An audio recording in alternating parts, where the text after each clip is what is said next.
Have you ever found yourself stuck in the same argument with someone you care about, maybe a partner, a family member, or a close friend, where no matter how many times you talk it through, the tension never really goes away? It's exhausting, isn't it? That feeling of frustration, the weight of unresolved conflict, the sense that no matter how hard you try, you just can't seem to break the cycle.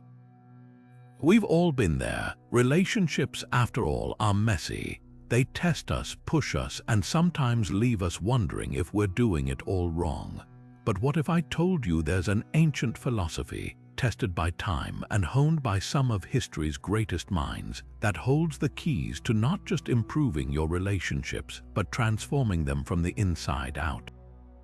This is the power of Stoicism. Far from being some dusty old set of ideas, Stoicism is a living, breathing toolkit for navigating the complexities of human connection with clarity, resilience, and wisdom.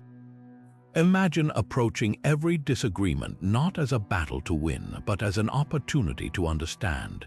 Picture responding to criticism not with defensiveness, but with calm curiosity. Envision building relationships where trust isn't fragile, but unshakable, because you've learned to master your own reactions, judgments, and emotions first. That's what Stoicism offers, and here's the best part: these principles aren't just theoretical. They're practical, actionable, and designed for the real world, your world. Today, we're diving deep into 25 Stoic philosophies that can revolutionize the way you relate to others. These aren't quick fixes or surface-level tricks. They're timeless truths that address the root of how we connect, communicate, and grow alongside the people who matter most. From Marcus Aurelius' reflections on patience to Epictetus' lessons on acceptance, we'll explore how these ancient ideas can solve modern relationship struggles, whether it's with a stubborn coworker, an emotional teenager, or a partner who just won't see things your way. By the end of this, you'll have a new lens to view every interaction, a stronger foundation for every relationship, and the tools to turn conflict into connection. So let's begin. The first Stoic philosophy we'll explore is one that might completely shift how you view the tough moments in your relationships: Amor Fati, a Latin phrase that translates to love of fate. At its core, this idea teaches us to embrace everything life throws our way, not in spite of the challenges, but because of them. Think about the last time you faced a conflict with someone you loved. Maybe it was a misunderstanding that spiraled into hurt feelings, or a disagreement where neither of you would back down. In those moments, it's easy to wish things were easier, to resent the tension, or even blame the other person for the pain. But Amor Fati invites us to see things differently. What if, instead of resisting the struggle, we learn to love it, not because the pain itself is enjoyable, but because it's in those very moments that we're given the chance to grow, both as individuals and as partners, friends, or family members. Picture a tree standing strong in a storm. The wind doesn't weaken it. Over time, those forces actually make its roots dig deeper, its trunk grows sturdier. Relationships work the same way. Every argument, every moment of friction is like that wind. It tests us, but it also strengthens our connections if we let it. The Stoics believed that obstacles are not just unavoidable, they're necessary. They shape our character, teach us patience, and reveal where our understanding or compassion might still be lacking. When you start to see conflicts this way, they lose their power to discourage you. Instead, they become invitations to practice virtues like humility, patience, and forgiveness. Take the example of Marcus Aurelius, the Roman emperor who faced betrayal, war, and personal loss, yet wrote in his private journal that even his enemies were his teachers. He didn't waste energy cursing his hardships. He asked what they could reveal to him. In your own life, that might mean pausing the next time a disagreement heats up and asking yourself, what is this moment trying to show me? Is there a fear or insecurity beneath my anger? Is the other person's reaction a mirror for something I need to confront in myself? Amor Fati doesn't mean passively accepting mistreatment or ignoring real issues. It means actively choosing to find meaning in the struggle, to use it as fuel for deeper connection rather than letting it drive you apart.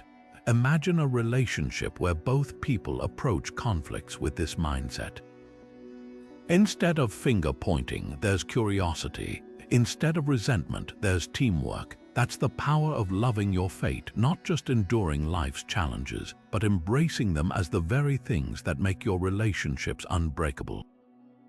Now let's make this personal. How do you actually apply Amor Fati when tensions are high and emotions are raw? It starts with something simple but powerful: the pause. Before you respond to that pointed comment, before you fire back with your own defense, take one intentional breath. That tiny space between stimulus and reaction is where Stoic wisdom lives. In that moment, you're not just avoiding a heated exchange, you're choosing to see the disagreement as a teacher, not a threat. Here's how it works in practice. Say your partner criticizes how you handled a situation with the kids. Your gut reaction might be to list all the reasons they're wrong or to shut down entirely. But Amor Fati asks something different. What if this discomfort is exactly what you need to grow? Instead of resisting their perspective, get curious. Tell me more about why that bothered you. Shifts the dynamic from combat to collaboration. Suddenly, the argument isn't about winning, it's about understanding. The Stoics weren't naive. They knew some conflicts stem from real harm or incompatibility. But their insight was this: even in those moments, your power lies in how you frame the experience. Epictetus, born a slave and facing hardships most of us can't imagine, put it bluntly: it's not what happens to you, but how you react that matters. When you catch yourself thinking, "This shouldn't be happening," try replacing it with, "This is happening, what can it reveal?" Maybe it's highlighting a boundary you've neglected to set or a fear you've avoided addressing. Consider a coworker who constantly dismisses your ideas in meetings. You could resent them, complain to others, or even escalate the conflict. Or you could ask, is this frustration showing me where I need to assert myself more clearly? Is their resistance actually sharpening my ability to communicate under pressure? This isn't about excusing poor behavior. It's about reclaiming your agency in the situation. Amor Fati turns every clash into a mirror, showing you where you're still attached to needing external validation, control, or perfect conditions to feel secure. The real magic happens when both people adopt this mindset. Picture two people having a heated debate about money, a classic relationship flashpoint. Instead of "you're irresponsible with spending" versus "you're too controlling," imagine, what if this tension is here to teach us both something?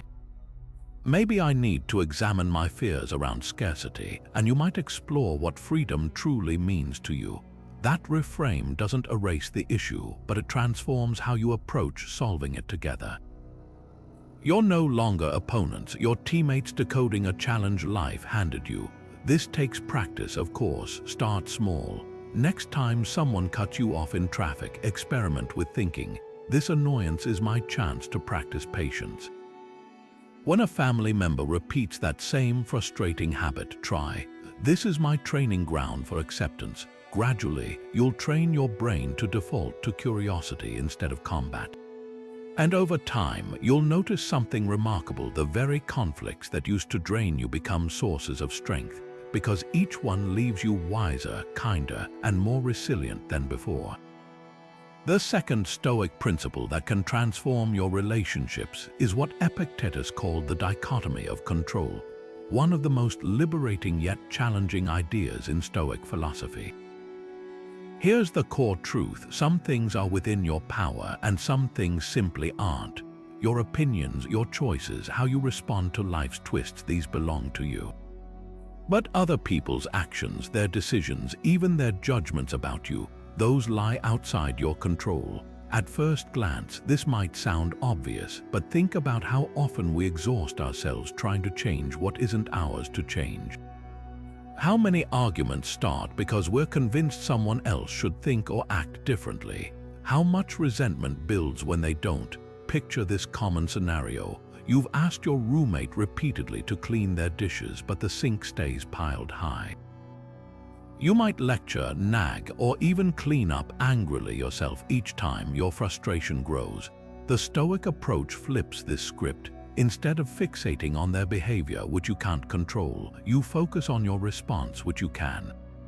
Does that mean you ignore the issue? Not at all. You might set a boundary. I'll only wash what I use and keep my own space tidy.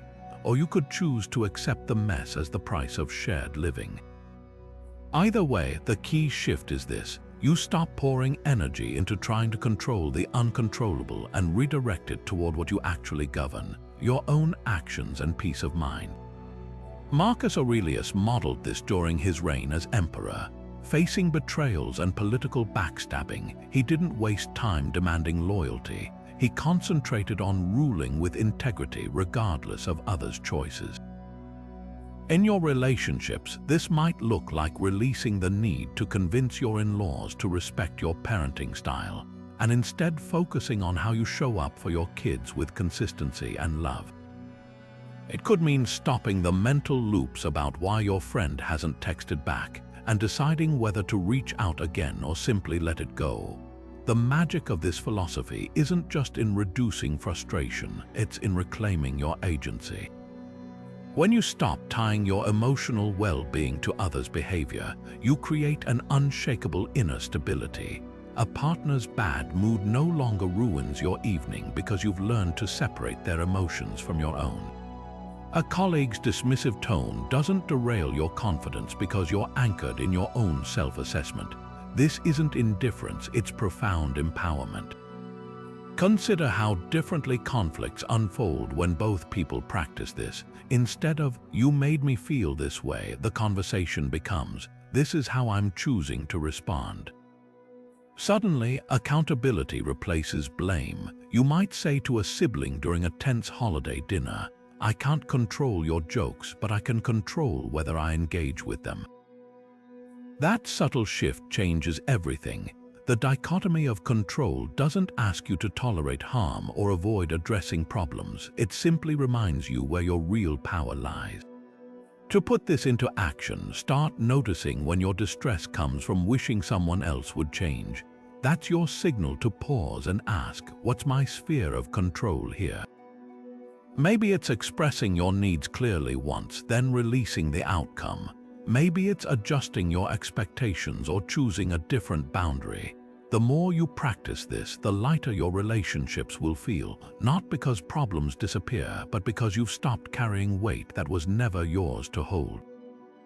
Epictetus, who taught this principle while living in poverty and physical suffering, put it best. We cannot choose our external circumstances, but we can always choose how we respond to them. In relationships, that response is where your freedom lies. When you stop demanding that life or the people in it conform to your preferences, you open the door to deeper connections, unexpected growth, and a resilience no conflict can shake. Letting go of expectations might sound like lowering your standards or settling for less, but in Stoic philosophy, it's actually the opposite. It's about reclaiming your freedom. Think about the last time you felt disappointed in someone. Maybe a friend forgot your birthday, or your partner didn't notice the effort you put into a special dinner. That frustration often comes not from what they did, but from the silent script you wrote for how they should have acted. The Stoics would call this an attachment to externals, tying your happiness to outcomes you can't fully control. Here's the liberating truth. When you release the weight of expectations, you're not giving up on people. You're making space for them to show up as they are. Imagine a close friend who's consistently late. You could spend years resenting their tardiness, interpreting it as disrespect. Or you could accept that punctuality isn't their strength. Adjust your plans accordingly, maybe meeting at your place instead of a restaurant, and focus on what they do bring to the friendship, their humor, loyalty, or thoughtful advice. This isn't about excusing inconsiderate behavior. It's about distinguishing between genuine needs and rigid demands. The ancient Stoics practiced this through a concept called premeditatio malorum, premeditating potential disappointments. Seneca would mentally rehearse setbacks not to dwell on negativity, but to loosen his grip on perfection.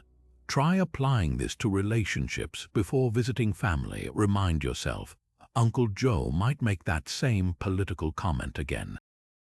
When it happens, you're prepared not with anger, but with detached amusement or a graceful subject change. You've already decided his words won't hijack your peace. This mindset becomes especially powerful in romantic relationships. Many conflicts arise from unspoken fantasies, the belief that a partner should intuitively know your needs or share every one of your preferences. But what if, instead of expecting mind reading, you practiced clear communication instead of thinking? They should want to plan date nights. You could say, "I'd love it if we took turns organizing something special each month." The first approach ties your happiness to their unspoken compliance. The second invites collaboration. Epictetus, who taught that suffering stems from our judgments, not events themselves, offered a radical exercise: treat every interaction as if it's the last. If you knew this was your final conversation with someone, would you waste it lecturing them for not meeting your expectations, or would you focus on what truly matters, the connection itself? This perspective doesn't mean avoiding tough conversations. It means prioritizing the relationship over being right. Consider how expectations shape parent-child dynamics too. A parent might dream of their child becoming a doctor, only to feel crushed when they pursue art. The Stoic reframe: love the person in front of you, not the idea you projected onto them. This doesn't mean abandoning guidance. It means separating your ego from their path. Marcus Aurelius wrote, "Accept whatever arises with a quiet mind." When applied to relationships, this quietness becomes the soil where trust grows, not because others always meet your hopes, but because you've learned to find steadiness within yourself. The practical shift starts with awareness. Next time you feel irritation bubbling up, pause and ask, "Am I upset because a real boundary was crossed, or because reality didn't match my fantasy?" If it's the latter, try rewriting the script. Instead of "my spouse should be more affectionate," experiment with "I'll express my need for affection warmly and appreciate the ways they already show love." Notice how this small pivot transforms resentment into gratitude or action. Ultimately, releasing expectations isn't passive resignation, it's active empowerment. You're not ignoring problems, you're choosing which battles are worth your energy. As the Stoics recognized centuries ago, the more you anchor yourself in what you can control, your own reactions, values, and choices, the more resilient your relationships become. The people in your life might never fit the molds you've crafted for them, but when you let those molds shatter, you give both of you room to breathe, grow, and connect authentically. There's a powerful Stoic exercise that might sound counterintuitive at first, imagining the worst-case scenarios in your relationships before they happen. This isn't pessimism, it's mental preparation. The ancient Stoics called it premeditatio malorum, the premeditation of evils. Picture this: you're about to have a difficult conversation with your partner about finances. Instead of hoping it goes perfectly or dreading it entirely, you take 5 minutes to mentally walk through what could go wrong. They might become defensive. The talk might spiral into old arguments. By envisioning these possibilities calmly ahead of time, you strip them of their power to shock or derail you. When the moment comes, you're not reacting from raw emotion, you're responding with clarity. This practice works because it targets one of our biggest relationship pitfalls, the assumption that smooth sailing is the norm and any turbulence is a catastrophe. The Stoics recognized that setbacks are inevitable, especially when emotions are involved. By rehearsing challenges in your mind, you're essentially vaccinating yourself against overreaction. Think of it like a fire drill. When you've practiced where the exits are, you don't panic when the alarm sounds. Take long-distance relationships as an example.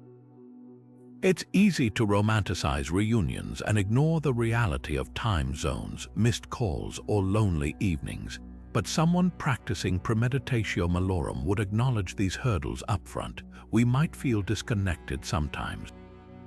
There will be nights when I crave their presence and it's just not possible. When those moments arrive, they don't feel like betrayals of your love. They're simply the challenges you've already made peace with. This mindset shift transforms frustration into resilience. You're no longer asking, "Why is this happening?" You're prepared to say, "This is what we prepared for. How do we navigate it together?" The Roman philosopher Seneca took this even further. He'd regularly visualize losing his status, his wealth, even his loved ones. This wasn't morbid fixation. It was a way to cherish what he had while releasing his grip on it. Apply this to your relationships. What if you imagined just for a moment life without this person? Not to dwell on loss, but to heighten your appreciation for them now. Suddenly, their quirks become endearing rather than irritating. Their presence feels like a gift, not a given. Here's how to make this practical. Before a family gathering, mentally rehearse your cousin's inflammatory remarks. Decide in advance, if politics come up, I'll change the subject to her new job. Before a tough work meeting, anticipate your colleague's skepticism and prepare responses that address concerns without defensiveness. The key is to pair this rehearsal with acceptance, not just bracing for impact, but embracing the fact that friction is part of any meaningful connection. Epictetus, who survived slavery and exile, put it bluntly, "What upsets people is not things themselves, but their judgments about these things." When you premeditate challenges, you're not avoiding pain, you're rewiring your judgments. That tense silence after an argument, it's no longer proof your relationship is failing, it's a natural pause for reflection. Your friend's cancellation isn't a personal rejection, it's an opportunity to practice flexibility. The true test of this philosophy comes when the imagined scenarios become real. Maybe your partner does snap during that money talk. Instead of mirroring their frustration, you recall your mental rehearsal and respond, "I get that this is stressful. Let's take a break and revisit it when we're calmer." That's the Stoic difference, not avoiding conflict, but meeting it with a steadiness that turns potential breakdowns into breakthroughs. Ultimately, premeditatio malorum isn't about expecting the worst, it's about being ready for anything. When you remove the element of surprise from life's friction points, you reclaim your emotional equilibrium. Relationships thrive not in the absence of problems, but in the presence of people who have learned to face them with eyes wide open, not fearing the storm, but knowing they've already practiced how to stand firm in the wind. There's a Stoic practice so profound it can transform how you cherish every conversation, every embrace, every ordinary moment with the people you love, and it begins with a simple Latin phrase, memento mori. Remember you will die. At first glance, this might sound morbid or unsettling, but the Stoics saw it as the ultimate wake-up call. Imagine waking up each morning with this thought lingering in the back of your mind. This day could be my last with them. Not as a threat, but as a clarion call to presence. How differently would you show up in your relationships if you truly absorbed that truth? Consider how often we postpone what matters. We'll think, "I'll tell my sister how much she means to me someday." We'll assume there's always time to mend the rift with an old friend, to play with our kids instead of scrolling, to really listen to our partner's dreams instead of half hearing them over dinner.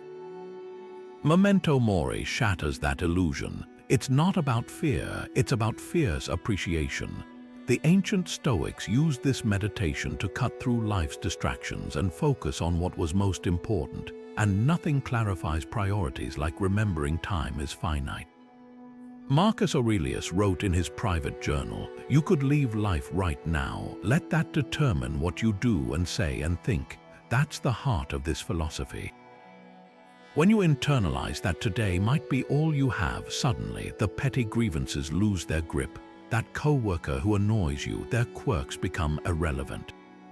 The argument you're stewing over with your parent, you wonder why you're wasting precious energy on being right. death, as the Stoics saw it, is the great equalizer. It reveals what's trivial and what's sacred. Here's how this plays out in real life. Picture a couple who have fallen into routine, barely looking up from their phones when they talk. Now imagine one partner starts practicing memento mori. Instead of absent-mindedly nodding while their spouse shares about their day, they pause. They really look at them. They notice how their laugh lines crinkle in a way they adore, how their hands move when they're excited. That shift from distraction to devotion is the power of remembering impermanence. It turns mundane moments into tiny miracles. This practice becomes especially poignant in parent-child relationships. A father might catch himself frustrated with his toddler's endless questions. Then remember, one day these chatter-filled car rides will be memories. Suddenly, the impatience melts. He leans into the conversation, savoring the sound of that little voice. Memento mori doesn't just soften our reactions, it heightens our joy. The Stoic philosopher Seneca urged his readers to live each day as if it were a complete life unto itself, not crammed with frantic activity, but rich with intention, as if you could look back on this single day with no regrets. But what about conflicts? Here's where memento mori works its most surprising magic. When tensions rise with someone you care about, asking yourself, if this were our last interaction, is this how I'd want it to end? Can instantly diffuse pride. You might still address the issue, but from a place of care rather than combat. Think of a friendship strained by distance and misunderstandings. Instead of letting resentment build, you reach out with honesty and vulnerability. Life's too short for us not to try. That's the urgency this philosophy inspires, not panic but purposeful connection. Critics might argue that dwelling on death is morbid, but the Stoics would disagree. They believed that ignoring mortality is what leads to a half-lived life. It's the difference between sleepwalking through your relationships and being vibrantly awake to them. Epictetus advised his students to keep death and exile daily before their eyes, not to mourn what's fleeting, but to love it more deeply while it lasts. Try this exercise tonight. As you say goodnight to someone you love, pause, really see them. Imagine this is the last goodnight you'll share. Notice how your words soften, how your gaze lingers. That's memento mori in action, not as a dark cloud, but as a spotlight illuminating what's always been precious. The paradox is this: by embracing life's impermanence, we touch something eternal in our connections. Every "I love you" becomes a gift, every petty grudge feels foolish, and ordinary Tuesday nights glow with the warmth of a Last Supper. That's the secret the Stoics knew. Remembering we'll die isn't about endings, it's about learning how to truly live while we still can. Keeping memento mori alive in your daily interactions doesn't require grand gestures. It thrives in the smallest, most ordinary moments. Imagine pausing mid-conversation with your child to really listen to their story about a made-up superhero, not just nodding along while mentally reviewing your to-do list. Or catching yourself before snapping at your partner for leaving dishes in the sink, remembering instead how empty the house will feel one day when those little signs of shared life are gone. These are the moments where Stoic wisdom becomes practical, where the awareness of life's fragility transforms how you show up for the people you love. One powerful way to cultivate this mindset is through a simple evening journaling practice. Before bed, take 2 minutes to reflect. What interactions today would I cherish if they were my last? Maybe it was the way your mom called just to hear your voice, or how your coworker stayed late to help you meet a deadline. Jot down one detail you'd want to remember: the warmth of your dog's head resting on your knee, the sound of your best friend's uncontrollable laughter. Over time, this habit trains your brain to spot and savor these fleeting gifts in real time. You'll start noticing how your teenager still lets you ruffle their hair when no one's watching, or how your spouse absent-mindedly hums the same song every morning. These tiny observations become anchors, pulling you back to presence when life gets noisy. Conversations also take on new depth when infused with memento mori.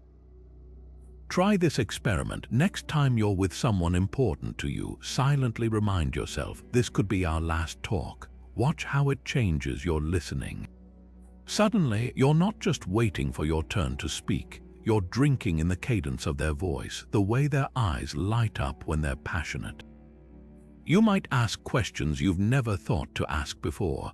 What's one childhood memory that still makes you smile? Or is there anything you've always wanted us to do together? The ancient Stoics called this columbarium the practice of treating people as if they could disappear into the afterlife's vaults at any moment. It's not about morbidity, it's about mining everyday interactions for their hidden richness.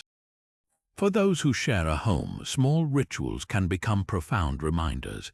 Leave a bowl by the door where everyone drops their keys, not just as organization, but as a daily celebration of togetherness. Each jingle of metal is proof someone you love came home today. Set phones aside during meals and institute rose and thorn sharing, where each person names one highlight and one challenge from their day. These practices build what the Stoics termed sympatheia, the interconnectedness of all things. When you repeatedly acknowledge that this shared time is finite, ordinary routines become sacred. Even friction can soften under this light. When your sibling cancels plans last minute instead of stewing, you might think, what if today's irritation is the last feeling I ever have about them? That shift doesn't erase valid disappointments, but it puts them in perspective. Suddenly, forgiveness feels easier because you recognize how small these slights are against the vastness of losing someone entirely. Marcus Aurelius wrote, "Think continually how many physicians who once frowned over their patients are dead." That same impermanence humbles our grudges and magnifies our grace. The modern world constantly pulls us toward distraction, notifications, endless scrolling, the myth of multitasking. Memento mori is the antidote. It's choosing to hold your friend's hand a moment longer when you say goodbye, memorizing the feel of their rings against your palm. It's recording your grandparents' laugh as they tell that same old story, not because you'll forget it, but because one day you'll crave the exact pitch of their joy. This philosophy doesn't ask you to live in fear of loss, it invites you to love with your eyes wide open, to wring every drop of meaning from the time you're given. Start small. Tomorrow, pick one interaction, a coffee date, a phone call, even passing conversation with a neighbor, and approach it like it might be your last. Notice how your attention sharpens, how your usual impatience or distraction falls away. That's the secret the Stoics uncovered. Remembering death isn't about dying well. It's about learning how to finally, fully live. Marcus Aurelius wrote, "What harms the hive harms the bee." This simple analogy captures the essence of sympatheia, the Stoic belief that we're all threads in the same vast tapestry. Think about the last time you snapped at a cashier who was moving too slowly, or judged a friend for canceling plans. In those moments, it's easy to see others as separate from ourselves, their actions as personal inconveniences. But sympatheia invites us to zoom out. That cashier might be exhausted from working double shifts to care for a sick parent. Your friend could be battling anxiety they haven't shared. When we recognize that everyone is fighting invisible battles, our impatience softens into curiosity, and judgment gives way to grace. This philosophy transforms relationships by shifting the question from, "Why are they doing this to me?" to, "What might they be experiencing?" Imagine a spouse who's been distant lately. The default reaction might be to feel neglected or assume the worst. But sympatheia encourages a different approach, seeing their withdrawal not as a rejection of you, but as a symptom of their own struggle. Maybe work stress has drained their capacity to connect. Perhaps they're wrestling with fears they can't articulate. This doesn't mean excusing harmful behavior, but it changes how you initiate the conversation. Instead of, "You've been ignoring me," you might say, "I've noticed you've been quiet. Is there weight you're carrying?" That slight reframe can turn a confrontation into a bridge. The ancient Stoics took this further, viewing all humans as limbs of one great body. When your hand instinctively reaches to steady a falling glass, it doesn't resent the fingers for their clumsiness, it acts for the good of the whole. Apply that to your relationships. The co-worker who undermines you isn't just an opponent. They're part of your professional ecosystem, likely acting from their own insecurity. The sibling who always plays devil's advocate isn't trying to annoy you. They're sharpening your thinking in ways you'll appreciate later. Even conflict seen through this lens becomes a form of cooperation, a friction that ultimately strengthens the system. Practical application starts with what psychologists now call theory of mind, the ability to imagine others' inner worlds. Next time someone frustrates you, pause and mentally sketch their past week. What pressures might they be under? What unspoken fears or hopes could be driving them? Marcus Aurelius practiced this daily, reminding himself that irritating people were acting according to their own lights, doing what made sense from their perspective. This humility, recognizing we never have the full picture, prevents us from turning disagreements into wars of absolutes. Consider how this plays out in parenting. A toddler's tantrum isn't just noise, it's their only language for overwhelming emotions. A teenager's eye roll isn't contempt, it's the armor of someone navigating identity and independence. Sympatheia doesn't mean tolerating disrespect, but it does mean responding to the need beneath the behavior. The same applies to friendships. When a usually reliable friend keeps flaking, instead of writing them off, you might text, "No pressure, but I've missed you, everything okay?" Often, that opening reveals a job loss, a depression spiral, or a family crisis they were too ashamed to mention. The true test of interconnectedness comes with those hardest to love. The abrasive relative, the manipulative ex, the neighbor who seems to live for complaints. Here, the Stoics offer an unexpected tool: gratitude. Epictetus taught that difficult people are our best teachers, sandpaper smoothing our rough edges. That gossiping colleague, they're giving you daily practice in restraint and discernment. The critical in law, they're teaching you to validate your own worth. This isn't about tolerating toxicity, it's about refusing to let others' limitations diminish your humanity. Modern science echoes this ancient wisdom. Mirror neurons in our brains literally fire both when we act and when we see others act, creating neural empathy. Stress hormones like cortisol can spike not just in someone experiencing pain, but in those who witness it. We're wired for sympatheia, we just forget to switch it on. Try this exercise today. Pick one interaction where you'd normally react with irritation, and instead consciously assume the other person is doing their best with the tools they have. Notice how it changes your tone, your body language, even your heartbeat. That shift from separation to solidarity is where strained relationships begin to heal. At its core, sympatheia reminds us that no one is an island. Your mood affects your partner's day, your co-worker's stress leaks into your energy, and the kindness you show a stranger might ripple farther than you'll ever know. When we start seeing relationships not as transactions but as ecosystems, every interaction becomes sacred. The checkout line becomes a chance to offer patience. A family disagreement transforms into a collective search for truth. Even loneliness, that universal ache, becomes a reminder of how deeply we're designed to need one another. As Marcus Aurelius whispered to himself each morning, "I am part of a whole, and my work is to contribute to its health." Your relationships are that work, and every moment a chance to weave the fabric a little stronger. Imagine waking up exhausted after a sleepless night, only to have your partner launch into a detailed story about their co-worker's drama. Every cell in your body wants to nod blankly while mentally checking out, but what if that exact moment held the key to transforming your relationships? This is where the sixth Stoic philosophy comes in: practicing discomfort. The ancient Stoics weren't masochists, they were strategic. By willingly embracing small challenges, cold showers, modest meals, uncomfortable conversations, they built resilience for life's inevitable storms. Relationships thrive on this same principle. When you consciously choose patience during minor irritations, you're not just surviving the moment, you're training for the marathon of meaningful connection. Think of it like emotional weightlifting. No athlete waits until race day to build endurance. They train daily with incremental challenges. Your relationships demand the same preparation. That friend who always vents about the same problem, instead of tuning out, lean in. The mental effort required to truly listen when you're drained is like doing push-ups for your empathy muscles.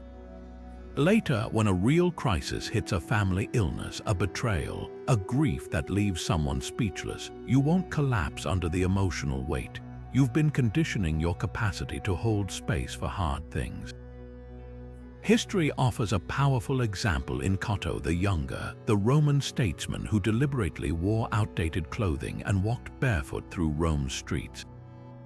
Critics called it theatrical, but Cato understood. By acclimating to small discomforts, he ensured greater hardships couldn't shake his principles. Apply this to your next tense conversation. When you feel the urge to interrupt or deflect, pause. Let the awkward silence hang. Stay present with the discomfort of not immediately fixing or controlling the exchange. These micro moments of restraint compound into unshakable relational strength. Modern psychology confirms this ancient wisdom. Studies on distress tolerance show that people who regularly practice sitting with minor stresses, delaying gratification, enduring boredom, resisting the urge to control, develop greater resilience in high-stakes emotional scenarios. A parent resisting the impulse to solve their teen's problem and instead saying, "That sounds really hard, what do you think might help?" is doing more than practicing good parenting. They're building their child's autonomy while strengthening their own ability to withstand the discomfort of watching someone struggle. The magic lies in reframing inconvenience as opportunity. Your partner wants to discuss the relationship when you'd rather watch TV. That's not an interruption, it's your chance to practice prioritizing connection over comfort. Your sibling calls to complain for the third time this week. Instead of mentally rehearsing your advice, try simply reflecting their feelings, so you're feeling really stuck right now. This disciplined presence trains you for moments when listening isn't optional, like when a grieving friend needs silence more than solutions. Epictetus, born into slavery, knew true freedom came from mastering one's reactions. He taught his students to welcome obstacles as training grounds. In relationships, this translates to seeing every minor friction as a drill for deeper challenges. The neighbor's incessant loud music becomes practice in setting boundaries with calm clarity. A colleague's passive-aggressive email offers the chance to respond with unruffled professionalism. Like a sailor learning to adjust sails in light winds before facing a hurricane, you're preparing for life's relational tempests.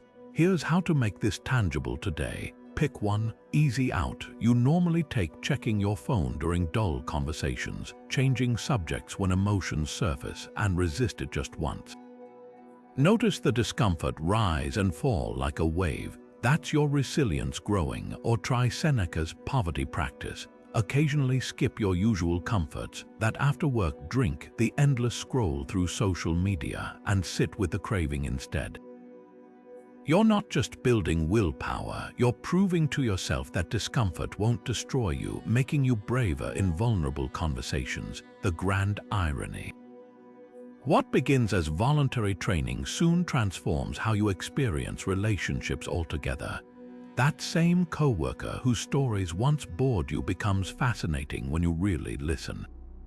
The friend's chronic lateness stops feeling personal when you've practiced patience in smaller moments.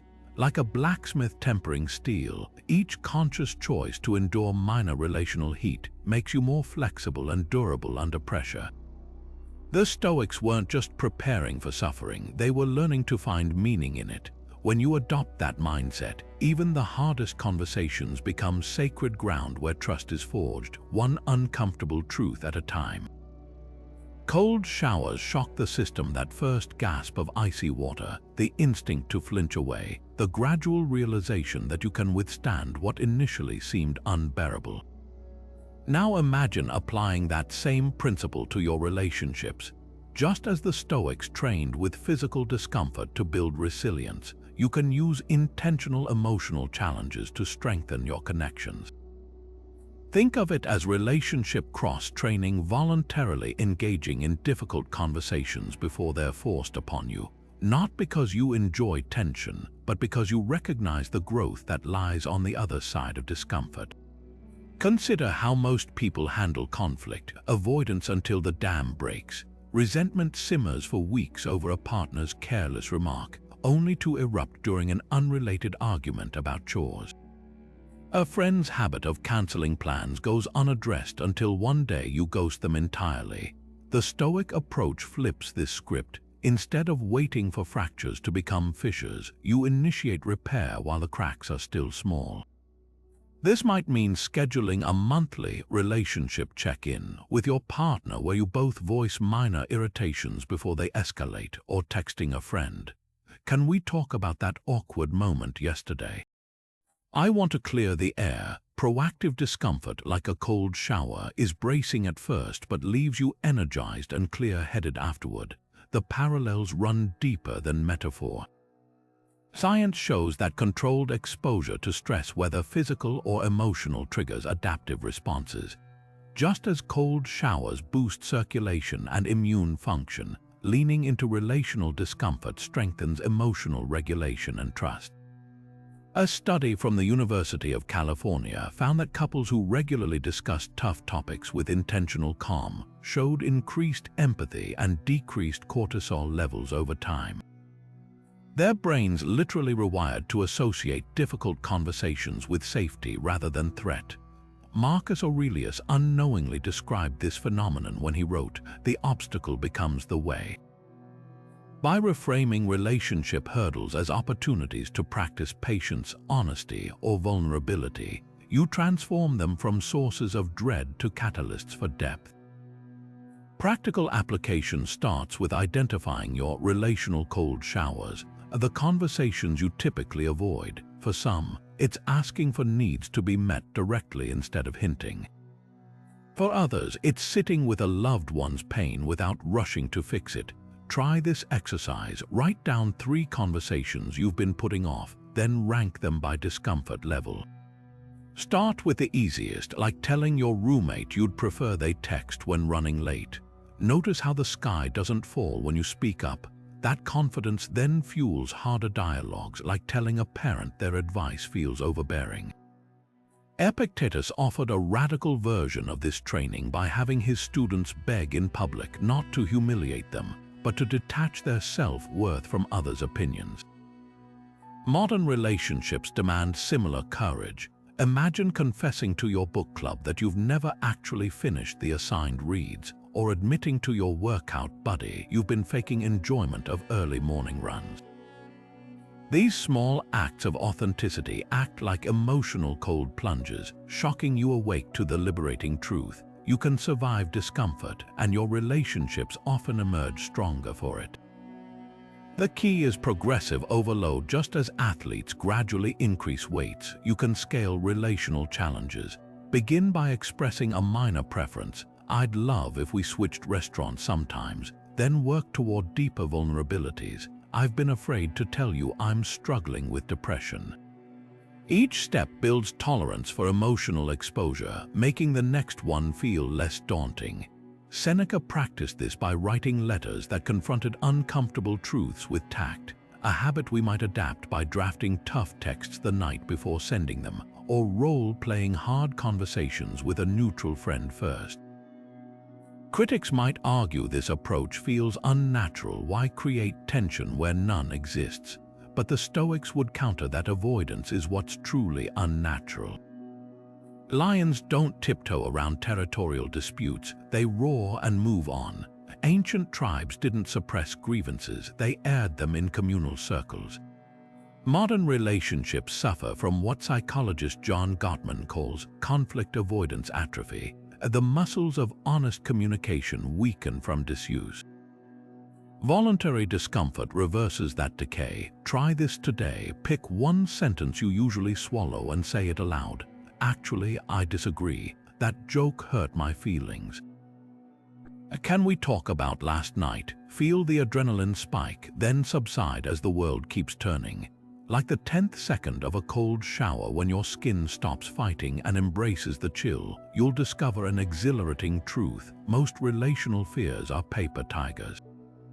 And on the rare occasion someone reacts poorly, that's just adding ice cubes to the water, another chance to practice staying calm in the storm. Over time, you won't just tolerate hard conversations, you'll seek them because you've felt how they crisp the air between people, leaving it fresh and electric with possibility. This isn't about manufacturing drama, but about refusing to let comfort become the enemy of connection. The deepest relationships aren't built on endless harmony, they're forged in the honest friction of two people willing to say, "This might be awkward, but let's talk about it." Just as cold showers wake up the body, these moments wake up the heart. And just as Stoics emerged from winter swims glowing with vitality, you'll emerge from these conversations with something far more valuable than comfort, the unshakable knowledge that you can handle the chill, and that warmth always follows. Picture standing on a mountaintop at dawn, watching the first rays of sunlight spill over the valleys below. From this height, the squabbles of daily life, who forgot to take out the trash, whose turn it was to call the in-laws, feel impossibly small. This is the essence of the Stoic exercise called the view from above, a mental technique that snaps trivial conflicts into perspective by inviting you to see your life from cosmic heights. When tensions rise with someone you love, imagining your disagreement as a speck in the vast timeline of the universe doesn't dismiss your feelings, it clarifies which ones are worth holding onto. The ancient Stoics practiced this by visualizing their lives from the perspective of the stars. Marcus Aurelius would write about looking down on Earth as if from space, noting how all the strife and suffering below appears as insignificant as ants squabbling over crumbs. Apply this to relationships. That heated argument about holiday plans shrinks when you picture both of you as tiny figures on a spinning planet, your lifetime's mere blinks in the grand scheme. Suddenly, the urgency to be right evaporates, leaving only the question, does this matter enough to steal our peace? This shift isn't about minimizing valid emotions, it's about distinguishing between wounds and scratches. Imagine a couple locked in a cycle of resentment over chores. From ground level, the dirty dishes feel like symbols of disrespect, but from the view from above, they're fleeting inconveniences against decades of shared memories. The same technique works for family conflicts. That snide comment from your aunt at Thanksgiving stings in the moment, but visualized against the backdrop of her 80-year life, her own struggles, fears, and generational baggage, it transforms from a personal attack to a passing ripple in your shared history.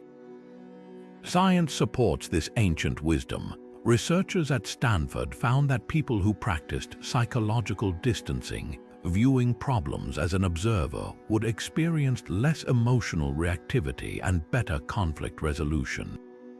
MRI scans showed their brains deactivating the amygdala's panic signals and engaging the prefrontal cortex, the region linked to rational decision-making. Essentially, zooming out neurologically cools heated emotions, letting you respond rather than react. Here's how to make it practical. Next time you're embroiled in a petty dispute, pause and mentally ascend. Picture the room you're in from the ceiling, then the building from the sky, then the city from the stratosphere. Watch as the tension diffuses like smoke in a breeze.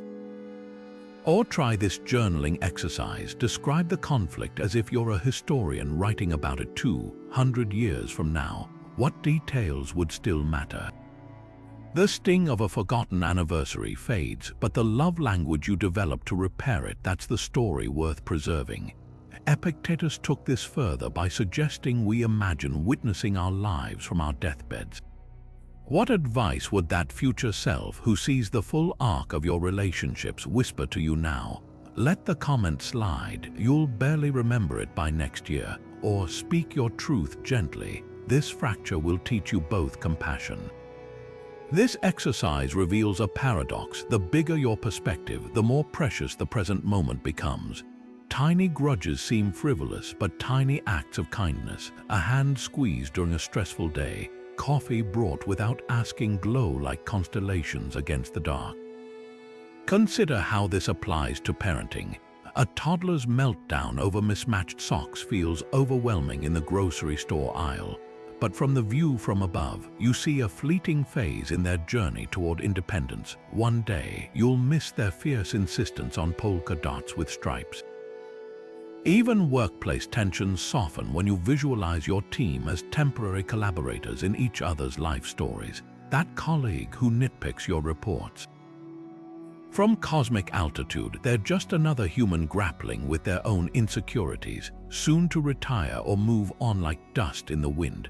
The true power of this philosophy lies in its balance. Unlike forced positivity that dismisses pain, the view from above acknowledges hardships while framing them as part of a larger, meaningful tapestry. A betrayal still hurts, but seen from enough distance, it becomes one thread in a pattern you can't yet discern.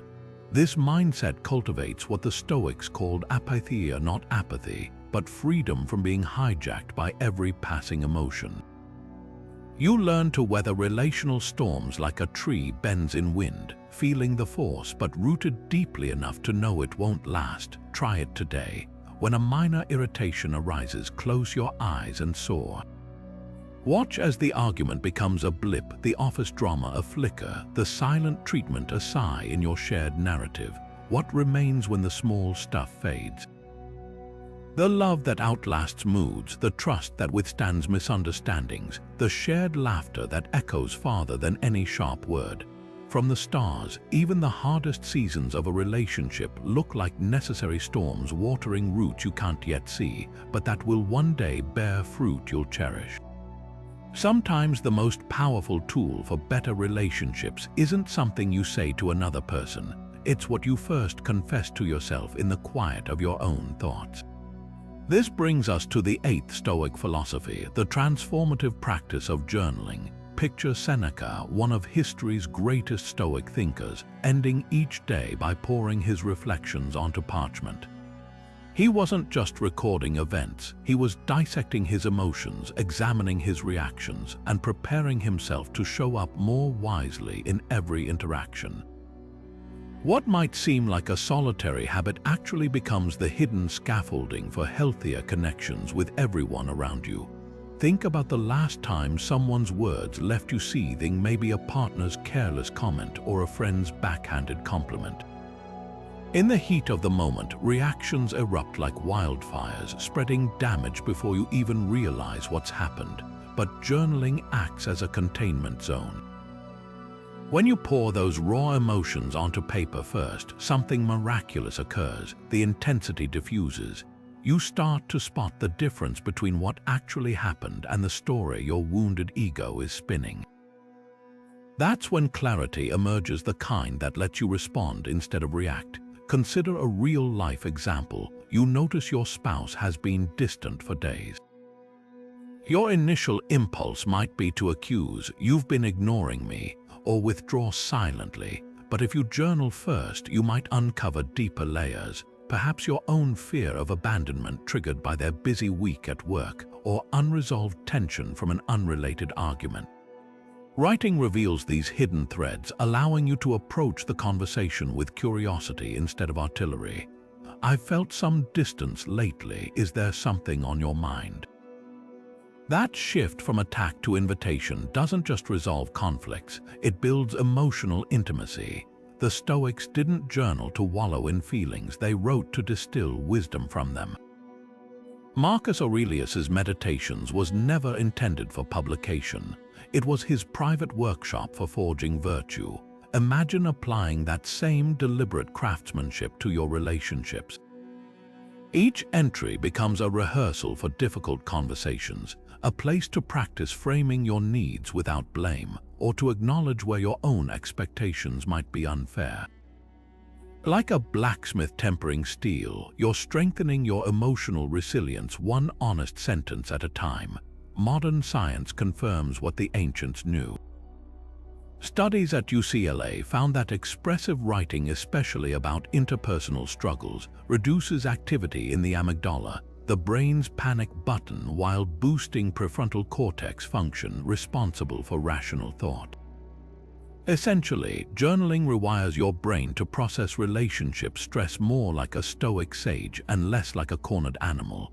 It's why couples who journal before discussing heated topics show significantly lower heart rates and higher empathy during those talks. Here's how to make this tangible tonight. Set aside just 10 minutes before bed. Start by describing one friction point from your day, not just what happened, but how it made you feel in your body, that knot in your stomach, the clenched jaw. Then play detective. Was my reaction proportionate? What old wounds might this have touched? Finally, script how you'll address it tomorrow. Instead of saying X, which would escalate, I'll try saying Y. This isn't about rehearsing manipulative lines. It's about aligning your words with your deepest intentions for the relationship. Epictetus taught that we don't control what happens to us, only how we interpret it. Journaling is where we wrestle with those interpretations privately before bringing them into shared space. Maybe you realize your colleague's curt email wasn't disdain. It was sent in a rush between meetings. Perhaps your teenager's eye roll reflects their struggle with algebra more than contempt for you. These aren't excuses for poor behavior. They're lenses that help you respond to the real issue rather than your assumptions about it. For those who think, I'm not a writer, here's the liberating truth. Stoic journaling requires no eloquence, just honesty. Bullet points work, doodles are allowed. Some days your entry might just be, felt hurt when mom didn't call. Why does this still get to me? That single question, posed to yourself with pen in hand, could unravel decades of patterned reactions. Other entries might replay a conversation like a film director reviewing takes. When I said, their face tightened. Next time, try phrasing it as. This practice turns every interaction into a masterclass in emotional intelligence. The magic lies in consistency. Seneca didn't journal sporadically. He treated it as daily mental hygiene. Over time, you'll start spotting your recurring relationship patterns, how you deflect vulnerability with humor or mistake others' stress for rejection. These aren't flaws to judge, but feedback to grow from. Like a gardener noting which plants thrive where, you're mapping the emotional ecosystem of your connections. And with that map in hand, you can navigate even the rockiest relational terrain with newfound grace. What begins as private pages becomes a ripple effect in all your interactions. That morning you journaled about your sibling's patronizing tone. You'll catch yourself before biting back during lunch. The night you processed a friend's cancellation with pen and patience. Next time you'll text, no worries, let me know when you're up for rescheduling, instead of passive-aggressive silence. This is the Stoic secret. Transformation happens first in the margins of our notebooks, where we're brave enough to face ourselves, so we can show up more fully for others. The page never judges, never interrupts. It simply holds space for you to untangle the knots before they tighten around your relationships. And in that sacred space between feeling and speaking, between reaction and response, lies the whole art of connection, one honest word at a time. Imagine a friendship built entirely on favors. You scratch their back, they scratch yours. Pleasant, sure, but the moment those favors stop flowing, what's left? Now contrast that with a bond grounded in mutual respect, where even during dry spells of utility, there's unshakable trust. This is the heart of the Stoic belief that virtue, integrity, kindness, courage, wisdom is the only true good in relationships. Not status, not reciprocity, not even affection. Those things may come and go, but when two people prioritize moral character above all else, they create something no circumstance can erode. The ancient Stoics took this idea further than most of us dare. They argued that external rewards, whether praise, love, or social standing, are fundamentally unstable. A partner might leave, a friend could betray you, colleagues may overlook your contributions, but your commitment to acting with honesty and compassion. That's yours to keep forever. Epictetus, who was traded like property as a slave, knew this intimately. He taught that while others might control his body, no one could force him to compromise his principles. In relationships, this translates to a radical question. Am I behaving this way because it's right, or because I want something in return? Take conflict resolution as an example. Most of us enter difficult conversations with hidden agendas, to prove a point, to elicit an apology, to regain control. But what if your sole intention was to communicate truthfully while respecting the other person's dignity? No theatrics, no scorekeeping, just two humans striving to understand. This shift transforms arguments from battles to be won into opportunities for mutual growth. Marcus Aurelius modeled this as emperor, often reminding himself that even when others acted unjustly, his job was simply to stand up straight, not be held straight. Modern psychology echoes this ancient insight. Studies on intrinsic motivation show that actions rooted in personal values like fairness create more lasting behavioral change than those driven by external rewards like praise. Couples who focus on shared principles during conflicts rather than who's winning report higher long-term satisfaction. Why? Because virtue becomes the compass guiding both parties through storms. When a parent disciplines a child not for obedience but to teach responsibility, they're planting seeds of integrity that outlast any temporary compliance. Here's where it gets practical. Next time you're tempted to people please or manipulate a situation for approval, pause. Ask, is this action aligned with who I aspire to be? A Stoic might decline a lucrative deal that compromises their ethics, not for applause, but because self-respect is non-negotiable. Similarly, they'd apologize for a mistake not to smooth things over, but because accountability matters more than ego. This isn't about perfection, it's about direction. The beauty of this philosophy is how it simplifies relationships. No more decoding mixed signals or fretting over uneven effort. Your North Star becomes clear. Act with integrity, extend kindness, seek wisdom. Whether others mirror those qualities is their journey. Seneca wrote letters to friends knowing they might never reply, not because he didn't value connection, but because expressing care was its own reward. Imagine loving someone without demanding they love you back in precisely your preferred way. That's the freedom virtue offers. Critics might argue this sounds cold. Where's the passion? The spontaneity, but Stoicism doesn't negate emotion, it channels it meaningfully. Passion rooted in virtue looks like fiercely defending someone's dignity, not just riding the highs of infatuation. Spontaneity means choosing forgiveness on the spot because it's right, not because you calculated the benefits. Even romantic love, when filtered through this lens, becomes less about butterflies and more about two people committing to bring out each other's highest selves. Try this reframe today. In every interaction, large or small, let your first question be, what would the most principled version of me do here? Not the cleverest, most charming, or most strategic, the most virtuous. You might discover that holding a boundary with grace does more for a relationship than endless accommodation ever could, or that admitting ignorance with humility fosters deeper trust than pretending omniscience. Virtue isn't a moral high ground, it's the bedrock beneath every connection that weathers time.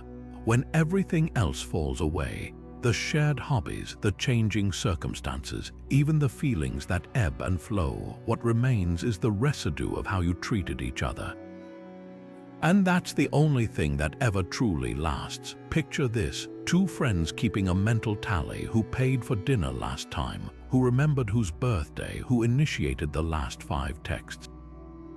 Now imagine another pair where generosity flows freely, where a forgotten coffee date gets met with "life gets busy, how about next Tuesday," without a hint of scorekeeping. This is the difference between transactional relationships and those grounded in Stoic virtue. One is a fragile ledger, the other an unshakable bond.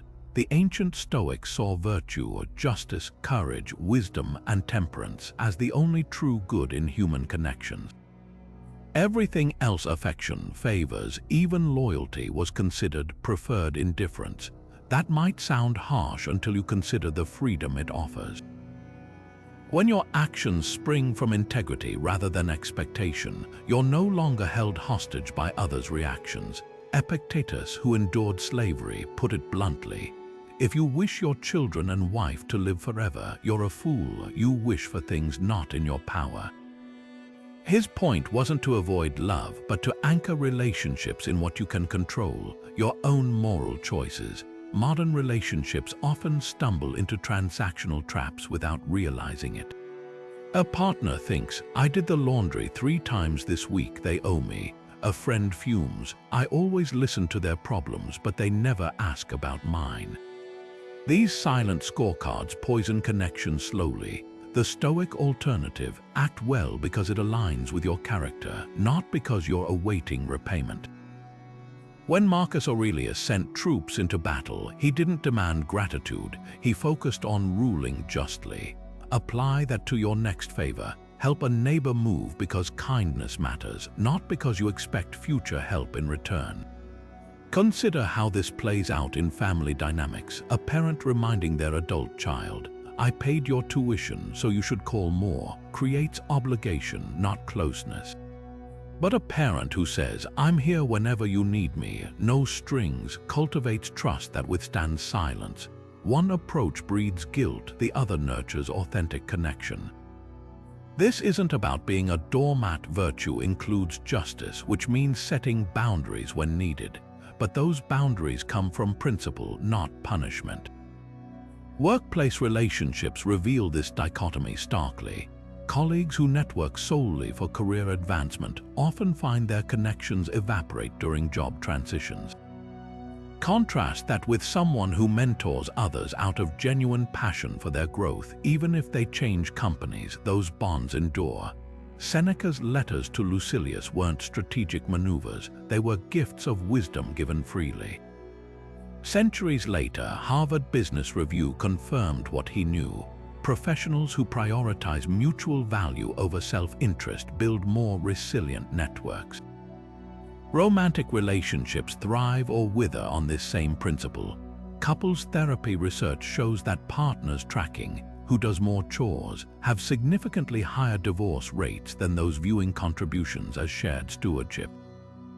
The Stoic twist: go beyond fairness. Ask not, "Is this balanced?" but "Am I showing up as my best self?" Imagine a spouse who cooks dinner nightly not to rack up brownie points, but because nourishing their family feels meaningful. That shift from transaction to virtue turns mundane acts into daily devotion. The real test comes when the ledger breaks. A friend fails you, a partner takes without giving, a sibling forgets your sacrifice. Transactional thinking demands redress. After all I've done, virtue asks something harder but more freeing. How can I respond with integrity regardless? This isn't tolerating abuse, it's distinguishing between boundaries set from wisdom and retaliation fueled by scorekeeping. Like a gardener who tends plants without demanding daily growth, virtue-focused relationships focus on nurturing good soil. Trust, respect, honesty, knowing healthy growth follows naturally. Critics might argue this philosophy seems naive in a world that often rewards selfishness. But Stoicism isn't blind to human nature, it's ruthlessly pragmatic. By releasing attachment to specific outcomes like reciprocation, you're not left vulnerable, you're inoculated against disappointment. Think of virtue as relational armor. When others act poorly, it deflects bitterness. When they act well, it amplifies joy. Either way, your inner compass remains steady. Try this today. Perform one small act of kindness, a coffee for a coworker, an unprompted call to your grandma, and consciously release any expectation of acknowledgement. Notice how the act itself becomes the reward. Or when resentment bubbles over someone's perceived selfishness, ask, did I ever clearly express my needs, or did I assume they'd intuit my unspoken ledger? Relationships thrive not on psychic accounting, but on mutual commitment to showing up well, day after day, regardless of temporary imbalances. At its core, Stoic virtue transforms love from a fragile contract into an unbreakable covenant. You're no longer saying, "I'll love you if," but "I choose to love well, full stop." And paradoxically, that unconditional commitment often inspires the deepest reciprocity, not because it was demanded, but because it was freely given. Like sunlight that doesn't keep track of which flowers turn toward it, virtue shines because that's its nature. And in that light, relationships don't just survive, they flourish. Close your eyes for a moment and picture this. It's an ordinary Tuesday evening, the kind you've experienced 1,000 times before. Your partner walks through the door after work, hangs up their coat, and asks about your day, just like always. But this time, something's different. This time, you know it's the last Tuesday you'll ever share. Suddenly, the mundane becomes miraculous. The way they sigh as they kick off their shoes, the familiar cadence of their voice, even the coffee stain on their shirt from this morning's rush, all of it glows with a heartbreaking preciousness. This is negative visualization, a Stoic exercise that doesn't dwell on loss, but ignites profound gratitude by briefly imagining life without what we cherish most. The ancient Stoics practiced this not to torment themselves, but to break through the numbing haze of routine. Seneca wrote, "Let us live as if this moment were both our first and last." That paradoxical mindset, holding life with both reverence and non-attachment, is what negative visualization cultivates. By temporarily withdrawing our mental safety net of permanence, we see people as they truly are, fleeting gifts we're privileged to know. Modern psychology confirms this wisdom. Studies show that people who regularly reflect on impermanence experience deeper relationship satisfaction, not because they're morbid, but because they stop postponing appreciation. Consider how differently we'd communicate if we absorbed this truth. That text from your sibling you've been meaning to reply to, you'd answer as if it might be their final message. Your parents' repetitive story about their childhood, you'd listen like an archivist preserving treasure. Even conflicts soften when viewed through this lens. The argument with your spouse about whose turn it was to empty the dishwasher becomes absurd when weighed against the crushing finality of never bickering again. Negative visualization doesn't eliminate friction, it puts it in perspective. Practical application starts small. Tonight, as you say good night to someone you love, pause. Really look at them. Imagine this is the last good night you'll ever share. Notice how your voice changes, how your hands linger. That's negative visualization in action, not as a dark cloud, but as a spotlight illuminating what's always been sacred. Or try this weekly ritual. During your Sunday coffee, spend 5 minutes mentally erasing one person from your life. Your best friend, your child, your mentor. Then open your eyes and let the wave of gratitude guide your next action. Maybe you'll finally send that letter of appreciation you've been putting off, or initiate the long overdue heart-to-heart. The Stoics paired this practice with memento mori, remembering our own mortality, to create a double lens of clarity. Marcus Aurelius reflected on how even those who lived centuries before him were now dust and ashes, noting how this realization made petty grievances seem laughable. Apply that to relationships. The coworker who annoys you will one day be forgotten, as will you. That harsh word you're tempted to say, it could echo as someone's last memory of you. This isn't about guilt-tripping yourself into niceness. It's about aligning your actions with what truly matters. Where negative visualization becomes truly transformative is in repairing strained connections. Think of a relative you've been avoiding or an old friend you've drifted from. Now imagine receiving news that they're gone. What regrets would surface? The Stoics would urge you not to wait for that moment. Pick up the phone today, not to rehash old wounds, but to honor the connection that still exists. As Epictetus advised, if you want to improve, be content to appear clueless in extraneous matters. In relationships, the extraneous matter is often our pride. Critics might argue this exercise is unnecessarily grim, but the Stoics understood that confronting impermanence isn't pessimistic, it's the key to fully inhabiting our relationships while we still can. Like a photographer who only appreciates a sunset's beauty when watching the light fade, we often recognize love's depth only in hindsight. Negative visualization turns that recognition into a daily practice. Your partner's morning grumpiness becomes endearing when imagined as a sound you'll one day ache to hear. Your teenager's bedroom strewn with laundry transforms from an irritation to evidence they're still under your roof. This philosophy shines brightest during life's ordinary moments. That family dinner where everyone's on their phones, picture one chair empty next year. Watch how naturally you lower your own device, how attentively you listen to the sibling you usually tune out. Negative visualization doesn't sterilize grief, it sanctifies the present by revealing how much we stand to lose. And in that revelation lies an invitation to love boldly, forgive quickly, and speak generously, not someday, but now, while the people who matter can still hear you. Unlike fleeting emotions or changing circumstances, the awareness of impermanence is one truth that never loses its power to reorient us toward what's essential. The dishes can wait, the grudge isn't worth it, the love you've been hesitating to express, today's the day, because the Stoics were right about this. We don't own the people in our lives, we're merely blessed to borrow them for however long we get. And that realization, as piercing as it is precious, changes everything. Imagine carrying a backpack filled with rocks, each one representing a grudge, a betrayal, a moment when someone let you down. At first, the weight might seem manageable, but over time, those stones drag you down, bending your posture and slowing your steps. This is what resentment does to our relationships, and it's precisely what Stoic forgiveness seeks to dissolve. Seneca, one of history's sharpest observers of human nature, offered a radical alternative, recognizing that everyone, including ourselves, is inherently fallible. Not as an excuse for harm, but as a lens to soften anger's grip and create space for healing. Think about the last time someone hurt you, maybe a friend who shared your secret, or a partner who broke a promise. The initial sting is real, but what happens next determines whether that pain becomes a scar or a lesson.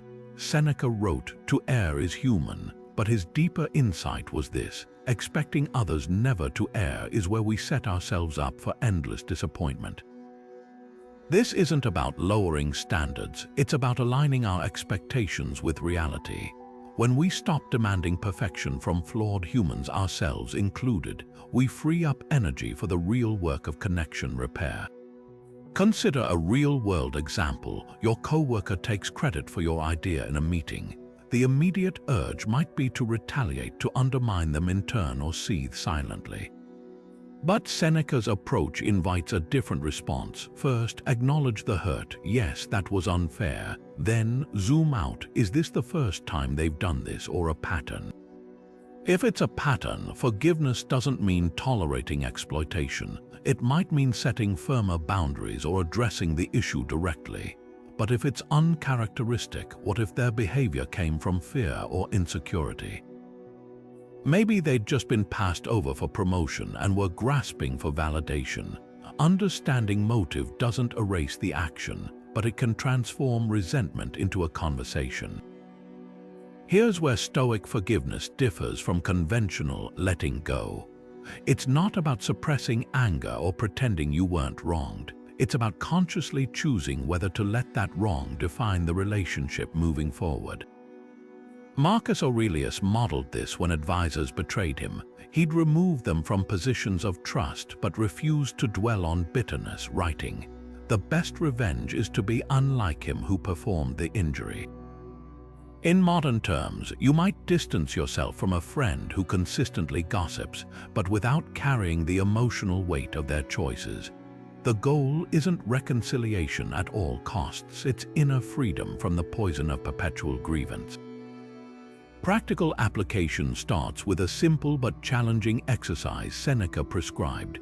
Write a letter to someone who hurt you, not to send, but to clarify your thoughts. Describe the pain, then add, "You acted this way because," and fill in plausible reasons not to justify but to humanize. Perhaps your siblings' harsh words came from exhaustion, not contempt. Maybe your parents' criticism reflects their own unmet dreams. This practice doesn't absolve harm, but it prevents us from freezing others in the moment they wronged us. People are more than their worst actions, including ourselves. The most profound test of Stoic forgiveness comes when trust is truly shattered. Infidelity, deception, deep betrayal.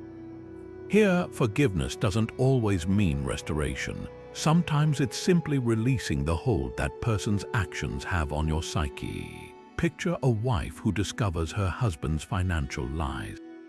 Stoicism wouldn't demand she ignore the breach, but it would ask, will you let his dishonesty continue to steal your peace long after the fact?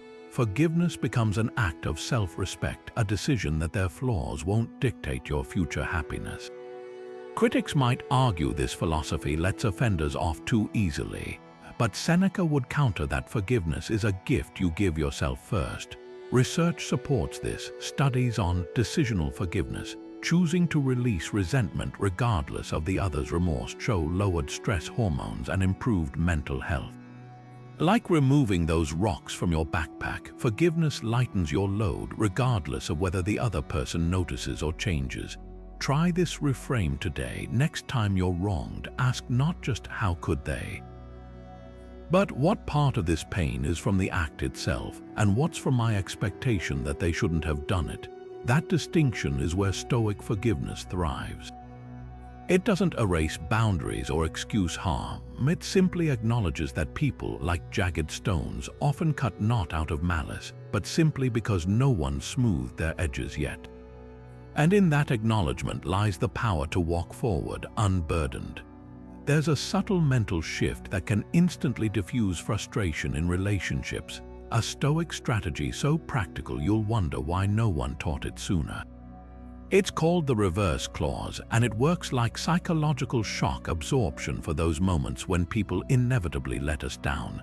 Here's how it works. Every time you find yourself thinking, "they should" or "they will," you tack on two game-changing words. But if they don't, this isn't pessimism, it's emotional preparedness. My partner will remember our anniversary, but if they don't, I'll plan something special for myself anyway. My friend will apologize after that argument, but if they don't, I'll decide whether this is worth carrying forward. That tiny pivot transforms rigid expectations into flexible resilience. The Stoics weren't strangers to this technique. Epictetus advised his students to make your will conform to events, not in passive resignation, but in active readiness. Imagine an ancient merchant setting sail across the Mediterranean. A foolish captain would think, the weather will stay calm. A Stoic captain would think, the weather may stay calm, but if it doesn't, I've secured the cargo and mapped alternate routes. Relationships demand the same duality of hope and preparation. When we stake our emotional well-being on others behaving exactly as we've scripted, we're setting ourselves up for storms of disappointment. The reverse clause becomes our relational life raft. Consider how this plays out in everyday friction points. You're meeting friends for dinner and think, they'll be on time tonight. That assumption alone primes you for irritation when they stroll in 15 minutes late. Now try the Stoic rewrite. They'll be on time tonight, but if they aren't, I'll enjoy a quiet drink and text them my table number. Suddenly, their tardiness becomes a minor blip rather than a mood wrecker. This isn't about excusing inconsiderate behavior. It's about refusing to let someone else's actions dictate your inner peace. You maintain standards while shedding suffering. Workplace relationships thrive under this mindset too. Picture presenting an idea you're proud of, thinking, my team will love this concept. That unchecked expectation makes rejection sting like betrayal. But add the reverse clause, my team will love this concept, but if they don't, I'll ask thoughtful questions to understand their reservations. Now you're armored against discouragement while staying open to growth. Marcus Aurelius used this approach when facing political opposition, hoping for consensus but preparing for dissent with measured responses rather than outrage. The real magic happens in closer relationships where emotions run hottest. A parent might think, "My grown child will call on Mother's Day." That unspoken demand turns silence into heartache. With the reverse clause, "My child will call on Mother's Day, but if they don't, I'll remember they're building their own life and I'll reach out later with warmth." This reframe doesn't negate legitimate needs. It separates what you genuinely require from what you've merely grown accustomed to expecting. The difference between "I need respect" and "I need you to show respect precisely this way" is where Stoic flexibility makes space for imperfect humans to love each other well. Practical application starts with catching your shoulds before they harden into resentment. Next time you're anticipating someone's behavior, pause and mentally append. But if they don't, then complete the sentence with an action that keeps your dignity intact. "My colleague will give me credit for the project, but if they don't, I'll highlight my contributions matter-of-factly in the next meeting. My sibling will finally acknowledge how they hurt me, but if they don't, I'll choose whether to revisit it or release it." Each time you do this, you're strengthening what psychologists call distress tolerance, the ability to withstand discomfort without crumbling or retaliating. At its core, the reverse clause isn't about preparing for the worst, it's about practicing emotional sovereignty. Like a tree that sways in strong winds rather than snapping, you learn to bend without breaking when others don't meet your hopes. Seneca captured this when he wrote, "The wise man looks to the purpose of all actions, not their consequences." In relationships, that purpose is showing up as your best self, regardless of how others behave. Whether the apology comes or not, whether the recognition arrives or not, whether the effort is reciprocated or not, your inner compass stays steady. And paradoxically, that very steadiness often inspires others to rise to their highest potential, not because they must, but because they witness what's possible when someone chooses freedom over frustration. That moment when your text goes unanswered for hours and your mind races to conclusions, "They're ignoring me, I must have said something wrong," is precisely where Stoicism's discipline of assent steps in like a mental emergency brake. This ancient practice isn't about suppressing thoughts, it's about interrogating them before they escalate into full-blown conflicts. Imagine your mind as a courtroom where every knee-jerk judgment gets cross-examined. Evidence for the claim that they're ignoring you. Could there be alternate explanations? That pause, that split second of skepticism toward your own assumptions, is the difference between a heated argument and a quiet sigh as you remember your friend mentioned back-to-back meetings today. The Stoics called this hypolepsis, the act of withholding assent from initial impressions until they've been tested. Epictetus compared our thoughts to visitors knocking at the door. You don't have to fling it open to everyone. Modern psychology echoes this with the concept of cognitive distancing, the ability to observe thoughts without fusing with them. Think of a time someone cut you off in traffic. Your primal brain screams, "Jerk," but the discipline of assent whispers. Or maybe they're rushing to the hospital, or didn't see you, or just made a mistake like you did last Tuesday. This isn't naive optimism, it's intellectual rigor applied to emotions. Relationships crumble under the weight of unchallenged assumptions. A partner coming home quiet isn't necessarily giving you the silent treatment. They might be mentally drafting a work email. A teenager slamming their door isn't always defiance. It could be shame over a failed test they're too proud to mention. Marcus Aurelius practiced this daily, writing in his journal, "Don't let the force of an impression carry you away. Say to it, 'Hold on, let me see who you are.' That moment of hesitation is where empathy is born. Here's how to make it tangible. Next time you feel slighted, play detective with your own mind. When you think, 'They don't respect me,' demand proof. Is this a pattern or a one-off? Have you considered their context?" A Stoic exercise from Seneca helps. Write down the incident, then list 3 alternate explanations beside your initial reaction. You might realize your coworker's terse email wasn't hostility. It was sent right before their kid's soccer game. This practice doesn't excuse genuine harm, but it prevents you from manufacturing pain where none exists. The discipline of assent shines brightest in digital communication, where absence of tone breeds misinterpretation. A period where you'd use an exclamation point becomes "they're mad at me." A delayed response morphs into "they're ghosting me." Ancient Stoics didn't have texting, but their wisdom holds. Impressions are interpretations, not facts.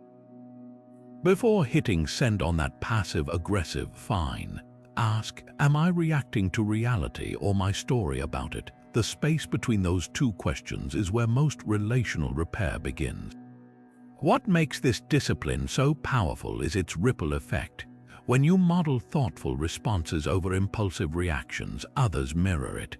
A partner who sees you pause before assuming the worst learns to do the same. A friend who receives "everything okay, your text felt off" instead of "why are you being weird" feels safe to share what's really happening. Like emotional judo, you're redirecting the energy of misunderstanding into connection. Critics might argue this overcomplicates simple interactions, but the Stoics knew better. Human connections are mined with misreadings waiting to detonate. The discipline of assent isn't about doubting your perceptions entirely. It's about holding them lightly until they're verified. Picture 2 friends rebuilding trust after a fallout. The one who thinks they'll never change stays stuck. The one who thinks they're trying, but if they slip, we'll talk it through, builds bridges. Try this today. Pick one interaction where your default reaction was negative. Now argue the opposite case like a defense attorney. If your interpretation was "they were rude," find 3 ways the same behavior could signal stress, distraction, or even care. Notice how the emotional charge dissipates when you entertain other narratives. That's the gift of assent, not just better relationships, but a quieter mind, less haunted by stories it tells itself in the dark. Imagine a relationship where every disagreement becomes a masterclass in emotional intelligence, where instead of knee-jerk reactions, you respond with the calm clarity of someone who's studied human nature for decades. That's the power of modeling the Stoic sage, an idealized figure embodying wisdom, resilience, and moral excellence. While none of us will ever achieve perfect sagehood, striving toward this ideal transforms how we show up for the people in our lives. Think of it as emotional judo, using ancient principles to turn relational friction into opportunities for growth rather than conflict. At its core, sage modeling begins with deep listening, the kind that silences your inner monologue to truly absorb what the other person is conveying beneath their words. When your partner vents about their stressful day, the untrained mind might jump to problem solving or defensiveness. "Well, my day was worse," but the sage approach. Full presence, notice their body language, the emotions flickering across their face, the unspoken needs tucked between sentences. The Roman statesman Cato was famous for this. He could disarm enemies simply by making them feel heard. In modern terms, this might mean resisting the urge to interrupt your teenager's rant about school with advice and instead reflecting, "So you're feeling overwhelmed because the workload seems unfair." That validation often does more to soften tensions than any solution you could impose. Admitting faults is where sage modeling gets radical. Most of us treat apologies like surrender, proof we've lost some invisible power struggle. But the Stoics saw it differently. Acknowledging mistakes wasn't weakness, it was integrity in action. Picture Seneca writing to his friend Lucilius, openly dissecting his own hypocrisies. "I preach simplicity yet crave luxurious baths." Apply this to relationships. When you snap at your sibling over something trivial, instead of doubling down, "Well, you started it," channel the sage. "I regret my tone earlier. My frustration was about my own stress, not you." This isn't self-flagellation, it's emotional precision. Research shows couples who take responsibility for their share of conflicts have markedly higher long-term satisfaction, not because they're losing, but because they're prioritizing the relationship over ego. Constructive feedback is the sage's finishing move. Most criticism lands like a grenade. You're always so inconsiderate, leaving craters of resentment. The Stoic alternative, tact wrapped in compassion. Epictetus taught that reproach should be like someone lying down next to you to point out a truth you can't see. Imagine your roommate keeps leaving dishes piled high. The sage wouldn't passive-aggressively wash them while muttering classic martyrdom, nor explode with ultimatums. They'd frame it as shared problem-solving. I've noticed the sink gets overwhelming fast. Could we try a rotating cleanup schedule? This approach separates behavior from character. Messy vs. lazy, making change feel collaborative rather than punitive. The magic of sage modeling is its ripple effect. When one person embodies these traits, listening without agenda, owning missteps, giving feedback with care, it invites others to rise to the same standard. A manager who openly admits overlooking a team member's contribution creates a culture where mistakes are growth opportunities, not shame triggers. A parent who says, "I shouldn't have raised my voice, let's try that conversation again," teaches emotional regulation more powerfully than any lecture. Even in strained relationships, consistent sage-like behavior can gradually shift dynamics, as Marcus Aurelius observed. The best way to avenge yourself is to not be like that. Practical integration starts with small, daily experiments. Before a tough conversation, ask, how would a wise elder handle this? Then channel their patience. Post-conflict journal, where did I diverge from sagehood? Not to self-punish, but to spot patterns. Over time, you'll catch yourself mid-reaction, escalating a text argument, perhaps, and hear that inner sage whisper, "Is this necessary?" That pause, that moment of choice, is where ordinary relationships transform into extraordinary ones. The sage isn't some unattainable myth, it's the potential for wisdom we all carry. Every time you choose curiosity over judgment in a heated moment, every time you replace "you're wrong" with "help me understand," you're not just managing conflict. You're sculpting a relational masterpiece, one thoughtful response at a time. What if the secret to richer relationships wasn't adding more activities, more shared experiences, more constant connection, but deliberately stripping some things away? This is the heart of the Stoic practice of voluntary poverty, a radical idea that has nothing to do with financial lack and everything to do with creating emotional abundance. The ancient Stoics would periodically renounce comforts not as punishment, but as a reset button for appreciation. Imagine applying that same principle to your relationships, stepping back from the noise to rediscover the signal of genuine connection. Picture the modern equivalent of a Stoic simple meal, a digital detox, not the performative kind where you post about unplugging before immediately scrolling again, but a true disconnection, phones tucked away, notifications silenced, screens dark. In that space, something miraculous happens. Without the crutch of constant distraction, conversation deepens. A walk with your partner becomes more than just steps counted on a fitness tracker. It's an unfolding dialogue where pauses aren't awkward but fertile. Family dinners evolve from parallel chewing while eyes glaze over devices to shared storytelling where even the butter being passed feels like an act of communion. Voluntary poverty in this context means willingly surrendering the cheap dopamine of likes for the richer sustenance of undivided attention. Marcus Aurelius, despite ruling an empire, slept on a simple cot and often ate the same basic meals as his soldiers. This wasn't austerity for its own sake. It was a reminder that true connection thrives in simplicity.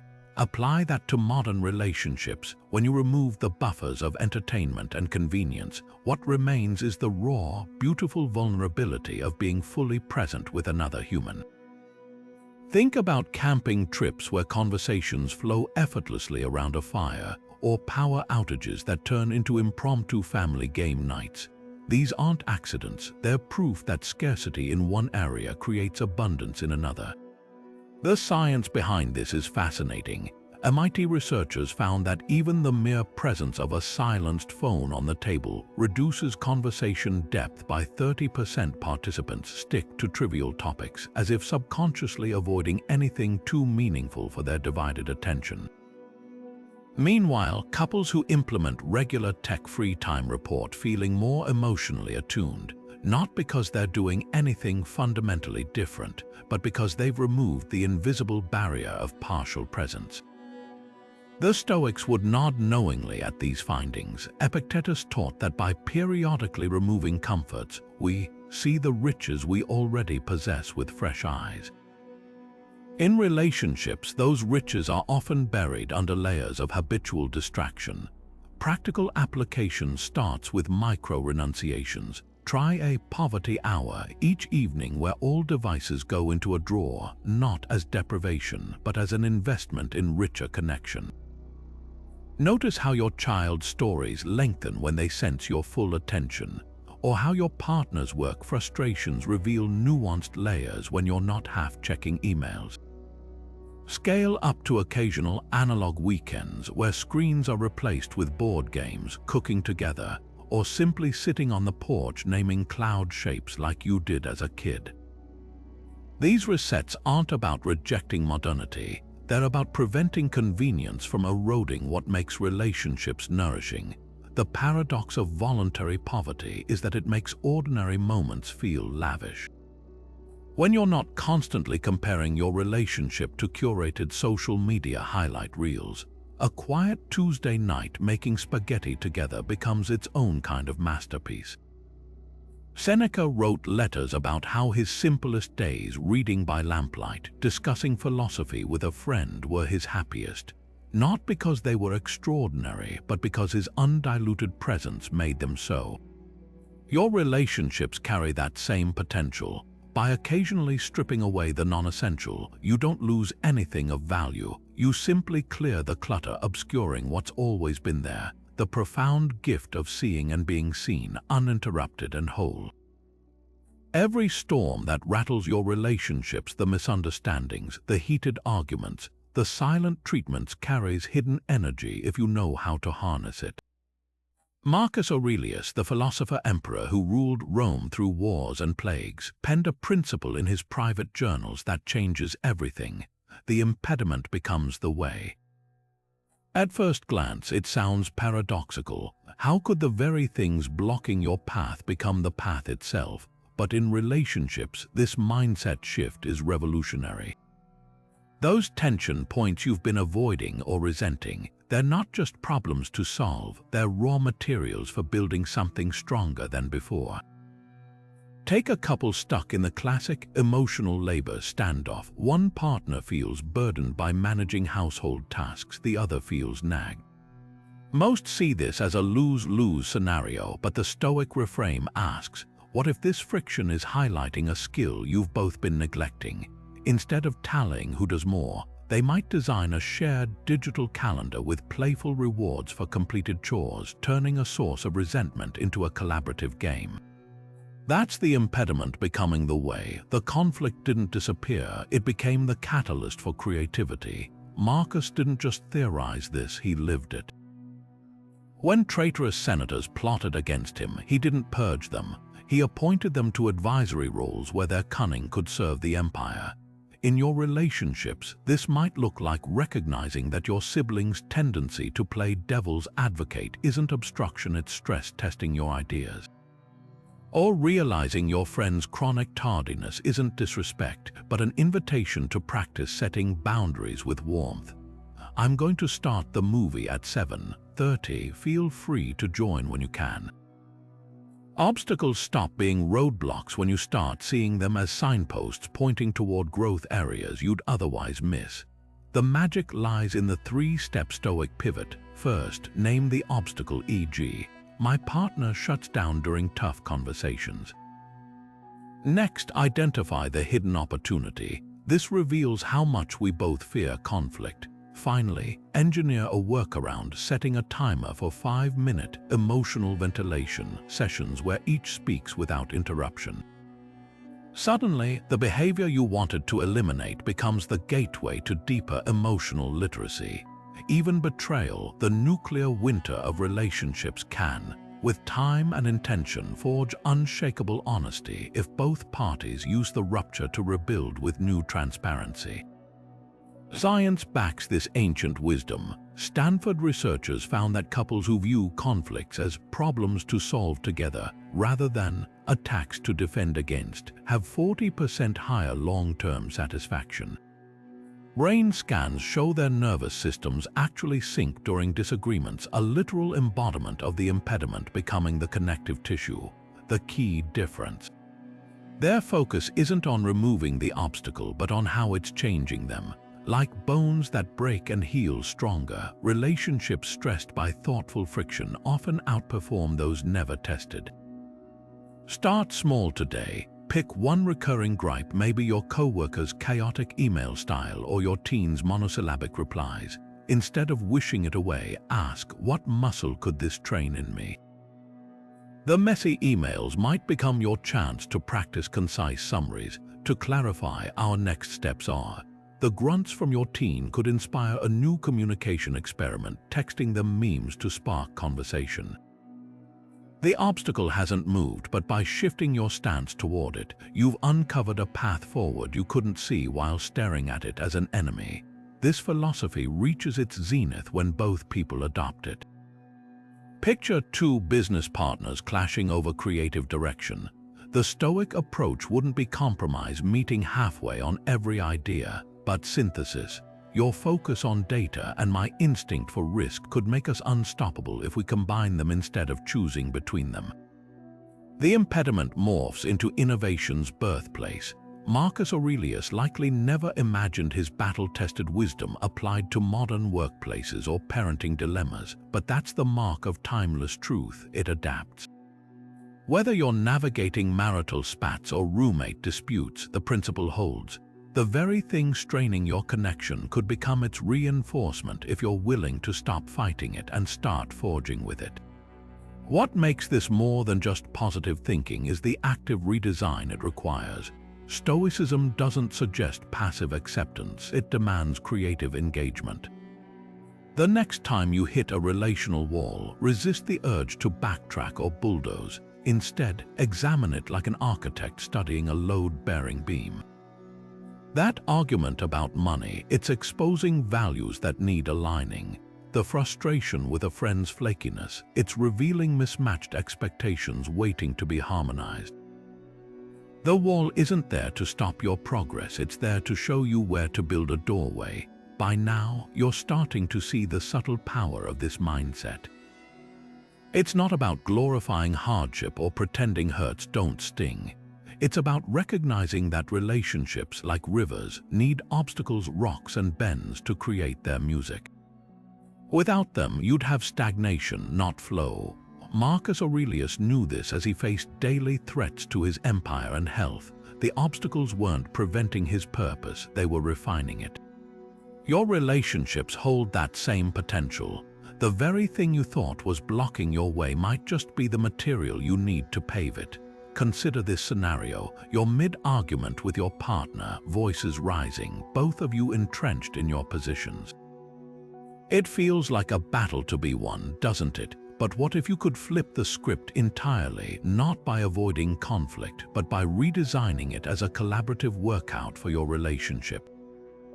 The Stoics saw friction as the whetstone that sharpens virtue, and modern psychology agrees. How couples argue predicts longevity better than how often they laugh together.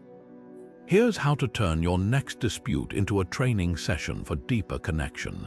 Step 1 begins before the argument even starts. Recognize the signal in the noise. When tensions flare, your body reacts first. Racing heart, clenched jaw, that heat creeping up your neck. The Stoic move: treat these sensations like a coach's whistle calling you to attention. Pause just long enough to name what's happening. My palms are sweating, I'm entering fight mode. This tiny moment of awareness creates a buffer between stimulus and reaction, giving you space to choose your next move rather than defaulting to old patterns.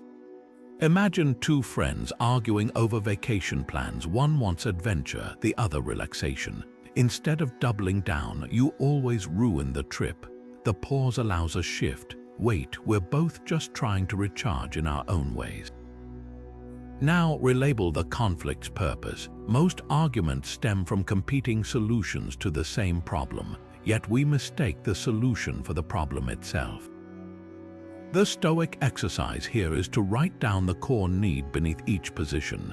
If you're fighting about household chores, one person's "you never help" might mask a need for appreciation, while "I do enough" could signal overwhelm. Epictetus taught that we suffer not from events but from our judgments about them. By stripping the conflict down to its emotional roots, you transform it from a tug of war into a joint excavation, two people digging towards shared understanding rather than pulling each other into trenches. With a real issue exposed, introduce a third enemy. This Stoic tactic is gold. Identify an external challenge you can team up against instead of each other. Picture parents arguing over screen time limits for their kids. Instead of "your rules are too lax" versus "you're too controlling," they could unite against the real adversary. Say, how do we outsmart the algorithms designed to addict our kids? Marcus Aurelius used this strategy with political rivals, redirecting their energy towards shared threats to Rome. Applied to relationships, it converts opposition into alliance. Even something as trivial as bickering over takeout choices, "you always pick Thai," becomes teamwork when reframed. What if we discover a new cuisine neither of us has tried? Next, design a behavioral experiment. The Stoics were empirical. They tested philosophies in the real world. Relationships thrive on the same principle. After uncovering the core need and naming your shared challenge, agree on one small action to test together. For the chore conflict, it might be, "Let's try a appreciation minute after cleanup." Each names one thing the other did well. For the vacation dispute, this weekend you plan Saturday your way, I'll plan Sunday mine. We'll note what we each enjoyed most. These trials remove abstract debate and ground resolution in lived experience. Like Seneca reviewing his day's interactions each evening, you're collecting data on what actually works for your unique dynamic. Finally, schedule a replay. One of the smartest tools from couples therapy, the time out and revisit rule, has Stoic roots. Instead of hashing out every issue in the heat of the moment, agree to pause and reconvene when emotions are cooler. Stoics called this reserve clause the recognition that some problems need marination. Set a specific time. "Let's walk the dog at 7 and finish this talk then," and use the interval to reflect. Was my reaction proportionate? What part of this is my contribution? Often, you'll find the initial intensity has dissipated, leaving clarity in its wake. The brilliance of this reframing lies in its ripple effects. Each conflict approached this way builds relational muscle memory. What once triggered defensive reactions now sparks curiosity. What's this here to teach us? Like sparring partners in a dojo, you're not trying to knock each other down. You're practicing moves that make you both stronger. And just as a seasoned martial artist learns to sense an opponent's next move, you'll start anticipating each other's emotional footwork, not to block it, but to dance together more smoothly. That's the Stoic secret. Mastery in relationships isn't about avoiding clashes, it's about refining how you meet them. In the midst of an argument, have you ever noticed how the most damaging words often come from the urge to fill silence? That reflexive need to retaliate, to explain, to win, it's in those unguarded moments that relationships fracture inch by inch. The Stoics revered silence not as passive avoidance, but as an active discipline, a sword kept sheathed until its cut would serve wisdom rather than wound. Epictetus put it bluntly, "We have 2 ears and 1 mouth so that we can listen twice as much as we speak." But this philosophy goes far beyond tallying words. It's about cultivating the discernment to recognize when silence builds bridges and when speech burns them. Consider gossip, that seductive poison masquerading as connection. The office break room buzzes with whispers about a colleague's divorce. A friend leans in to share, just between us, criticism of someone you both know. In these moments, Stoicism asks a piercing question. What virtue does this serve? Not is it true or will I get caught, but does this align with the person I aspire to be? Marcus Aurelius journaled reminders to himself. Ask yourself, does what I'm about to say improve upon the silence? That single filter, weighing words against the value of quiet, could dismantle half the conflicts in our lives. The practice deepens when applied to heated exchanges. Picture a partner criticizing your parenting in front of the kids. The instinct is to fire back, to defend, to list every time they've fallen short. But Stoic silence here isn't weakness, it's tactical restraint. Like a martial artist using an opponent's momentum against them, you might say, "This isn't the right moment, but I want to understand your concerns when we're alone." Suddenly, the dynamic shifts from battle to delayed dialogue, where real resolution can grow. Ancient Stoics called this premeditatio, preparing responses in advance so reactive words don't hijack your principles. There's an art to silence that speaks volumes in relationships. A friend shares a loss you can't fix. Most of us rush to fill the void with platitudes. They're in a better place, time will heal. But the Stoic approach, presence without prescription. Seneca consoled a grieving friend not with solutions, but by sitting with him in the dark, saying, "I won't pretend this isn't as terrible as it feels." That shared silence often carries more comfort than 100 well-intentioned words.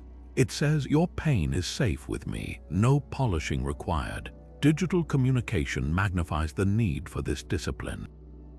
The average person spends over 2 hours daily on social media, where impulsive comments live forever. A Stoic might draft that fiery reply, then delete it. They'd scroll past provocative posts without engagement, recognizing that some battles are prisons disguised as arenas. In text chains, they'd pause before hitting send on sarcasm that doesn't translate or withhold the K. That weaponizes brevity. Each choice to stay silent where speech would harm is a brick in the foundation of trust. Yet Stoic silence isn't monolithic, it breathes with context.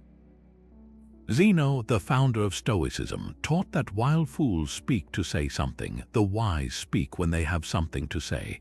Imagine a workplace where a racist joke lands at lunch.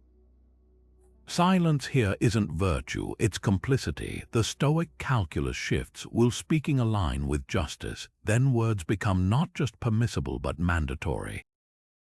This discernment, knowing when quiet heals and when it harms, separates Stoic practice from mere muteness. To integrate this, start with a daily audit. Where today did words worsen what silence could have soothed? Where did I withhold speech that was needed? Like a gardener pruning vines, you'll gradually train your communication to bear fruit rather than thorns.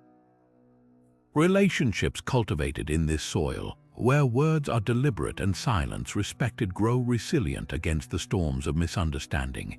After all, the strongest bonds aren't built on constant chatter, but on the safety of knowing some silences are sacred.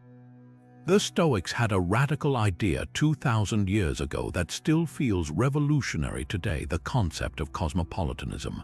The belief that every human being is a citizen of the same world, bound together not by nationality or bloodline, but by shared reason and dignity. Imagine looking at a stranger and seeing not their political affiliation, their accent, or their customs, but their fundamental humanity, their capacity for joy and suffering, their longing to belong, their quiet battles you'll never know about. This isn't naive idealism. It's a practical lens that dissolves the artificial barriers complicating our relationships. Consider how many conflicts stem from tribal thinking, dividing people into categories of us versus them. A father disowns his son for marrying outside their faith. Co-workers freeze out a new hire who doesn't share their cultural references. Social media algorithms feed us content that reinforces our biases, making difference feel like danger. The Stoic antidote: zoom out. Picture Marcus Aurelius, emperor of Rome's vast multi-ethnic empire, reminding himself daily, "What brings you closer to the human hive takes you nearer to the divine." He didn't just tolerate diversity, he saw it as essential to the hive's health, like different bees serving distinct roles in a thriving colony. This mindset transforms everyday interactions. That neighbor whose loud music drives you crazy. Instead of muttering about people these days, cosmopolitanism nudges you to wonder what celebrations or grief might be behind that volume. The relative whose voting choices infuriate you. The Stoic approach asks what fears or hopes might lead someone to that worldview. This isn't about abandoning your convictions, it's about holding them with enough humility to recognize that reasonable people can reach different conclusions. Just as a forest needs both oaks and willows to thrive, human communities require diverse perspectives to solve complex problems. The workplace becomes fertile ground for this philosophy. Studies show teams blending ages, genders, and ethnicities outperform homogeneous groups in innovation, but only if they view differences as assets rather than threats. A Stoic manager might reframe tension between a meticulous analyst and a big-picture dreamer not as dysfunction, but as complementary strengths needing integration. Epictetus, born a slave and later teaching students from all social strata, put it plainly, "What makes a person valuable isn't their status, but how they use their reason." Applied today, this means judging colleagues by their character and contributions, not their pedigree or persona. Families especially benefit from cosmopolitan thinking. Multi-generational households often clash over values: grandparents steeped in tradition, parents balancing modern demands, teens absorbing global digital culture.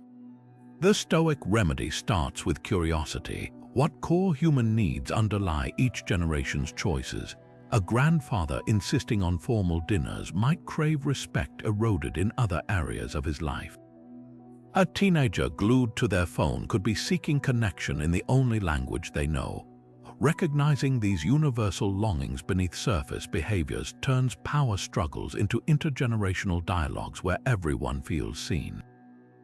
Even romantic relationships deepen under this lens. The partner who processes emotions slowly isn't cold, they're navigating inner terrain differently. The one who craves adventure isn't reckless, they're expressing the same human yearning for aliveness that manifests as caution in others. Seneca's letters to his wife Paulina overflow with this perspective. He admired how her nurturing nature balanced his intellectual intensity, not as flaws to fix, but as threads in love's richer tapestry. The gritty beauty of Stoic cosmopolitanism is that it's not passive tolerance, it's active engagement. It's choosing to ask the immigrant grocery clerk about their homeland spices, listening deeply to a rival's life story before debating politics, or noticing how a stranger's eyes light up at the same sunset that moves you. These small acts of recognition weave an invisible net that catches us all when we falter. After all, the divisions between people are like cracks in pavement, inevitable, but easily bridged when we choose to step across them with intention. In a world that profits from our fractures, cosmopolitanism is the quiet rebellion that begins with a simple shift, seeing the word foreign not as a description of others, but as a limitation of our own vision. One that dissolves the moment we remember that every human life, no matter how distant or different, is a variation on themes we all know by heart: the need to be safe, to be valued. Matter and relationships at their best are where that remembering happens daily. Ever had one of those days where your meticulously planned family picnic gets rained out, your work deadline gets moved up unexpectedly, or your best friend cancels last minute for the third time in a row? That stomach-dropping frustration you feel isn't just about the changed plans, it's about the invisible contract you didn't realize you'd signed with the universe. an unspoken agreement that life should unfold exactly as you've scripted it. The Stoics had a simple but profound antidote to this suffering: the reserve clause, a mental footnote they quietly added to every expectation, fate permitting. This tiny phrase transforms how we engage with the world. Picture two colleagues making lunch plans. Let's meet at noon tomorrow versus let's meet at noon tomorrow, fate permitting. The first sets up a binary pass/fail outcome. Either the meeting happens as planned or it's a disappointment. The second acknowledges the myriad unseen forces that could alter those plans: a sick child, a flat tire, an unexpected work crisis. The difference isn't just semantic, it's neurological. Studies in cognitive flexibility show that people who habitually incorporate contingency clauses like this experience significantly lower stress when disruptions occur. Their brains aren't rigidly attached to a single outcome. They've preemptively created psychological branching paths. Marcus Aurelius modeled this daily as emperor. Before addressing his advisors, he'd silently remind himself, "You'll speak justly today unless the crowd's hostility makes silence wiser." This wasn't indecision, it was strategic adaptability. Apply this to modern relationships. A parent might tell their child, "We'll go to the zoo Saturday if everyone stays healthy," subtly teaching resilience when flu season intervenes. Partners might promise, "We'll have that tough conversation tonight unless either of us is too drained," preventing exhausted arguments that solve nothing. The reserve clause isn't about lowering standards, it's about distinguishing between broken promises and redirected plans. The magic lies in how this practice reshapes emotional responses. When your sister cancels your coffee date, instead of fuming, "She blew me off again," your trained mind adds, "as fate sometimes does." Suddenly, the cancellation isn't personal negligence, it's simply life unfolding as life does. This reframe doesn't mean ignoring patterns of flakiness, but it prevents conflating genuine unreliability with universal unpredictability. Epictetus, who endured slavery and exile, took this further. He advised students to whisper, "I want to keep this, but not unconditionally," even about treasured possessions and relationships. Radical, perhaps, but consider how lightly you'd navigate conflicts if you genuinely held every plan and person with open hands.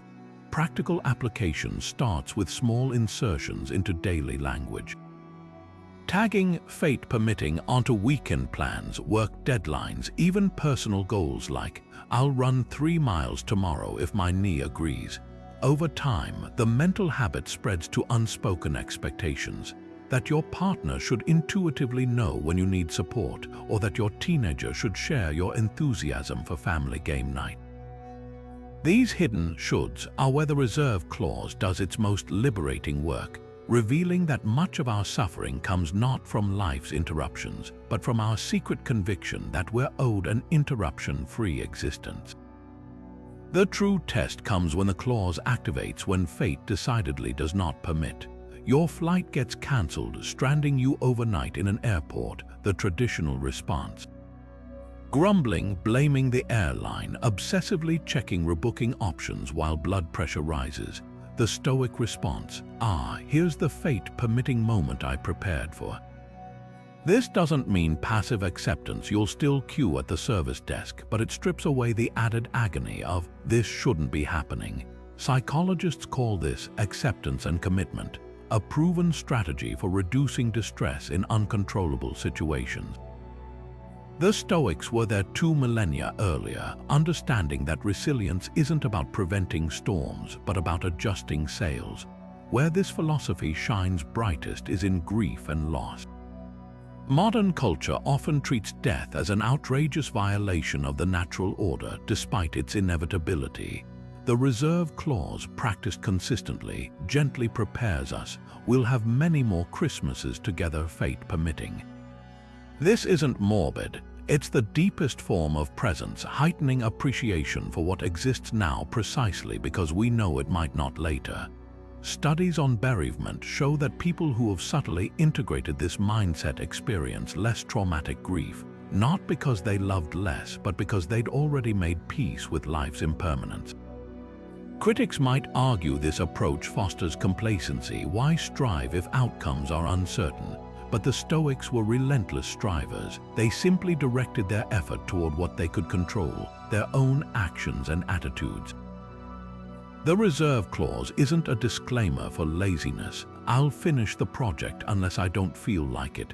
It's armor against the exhaustion of fighting reality. Like a tree that bends in wind rather than snaps, this practice lets you engage fully while remaining flexible enough to withstand life's inevitable surprises.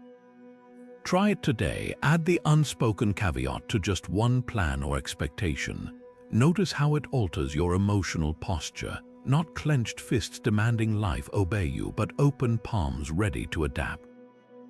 Over time, you'll find disruptions lose their power to derail you, while the ordinary moments gain new sweetness simply because you've stopped taking them for granted.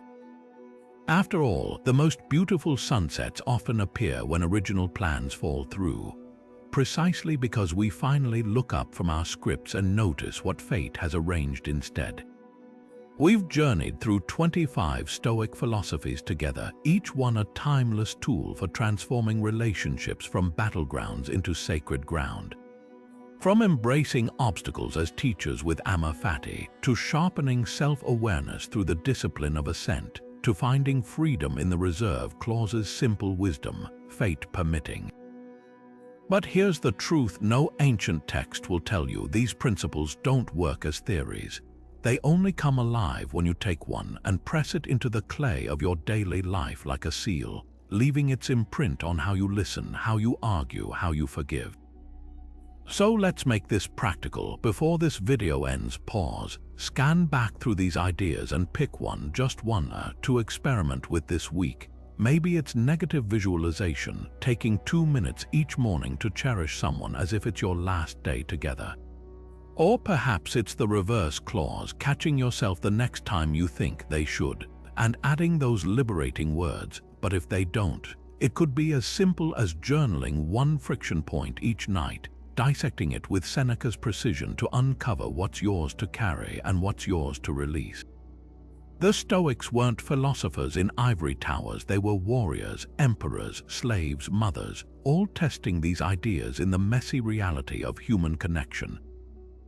Now it's your turn. Growth happens in the trying, the stumbling, the catching yourself mid-reaction and choosing differently. And because the best conversations happen when wisdom circulates rather than stagnates, I'd love to hear which philosophy resonated most with you. Was it Memento Mori's poignant reminder to love fiercely now? Or Sympathea's vision of interconnectedness? Drop your pick in the comments, not just to share, but to hold yourself accountable. There's magic in declaring your intention to the world. It roots the commitment deeper.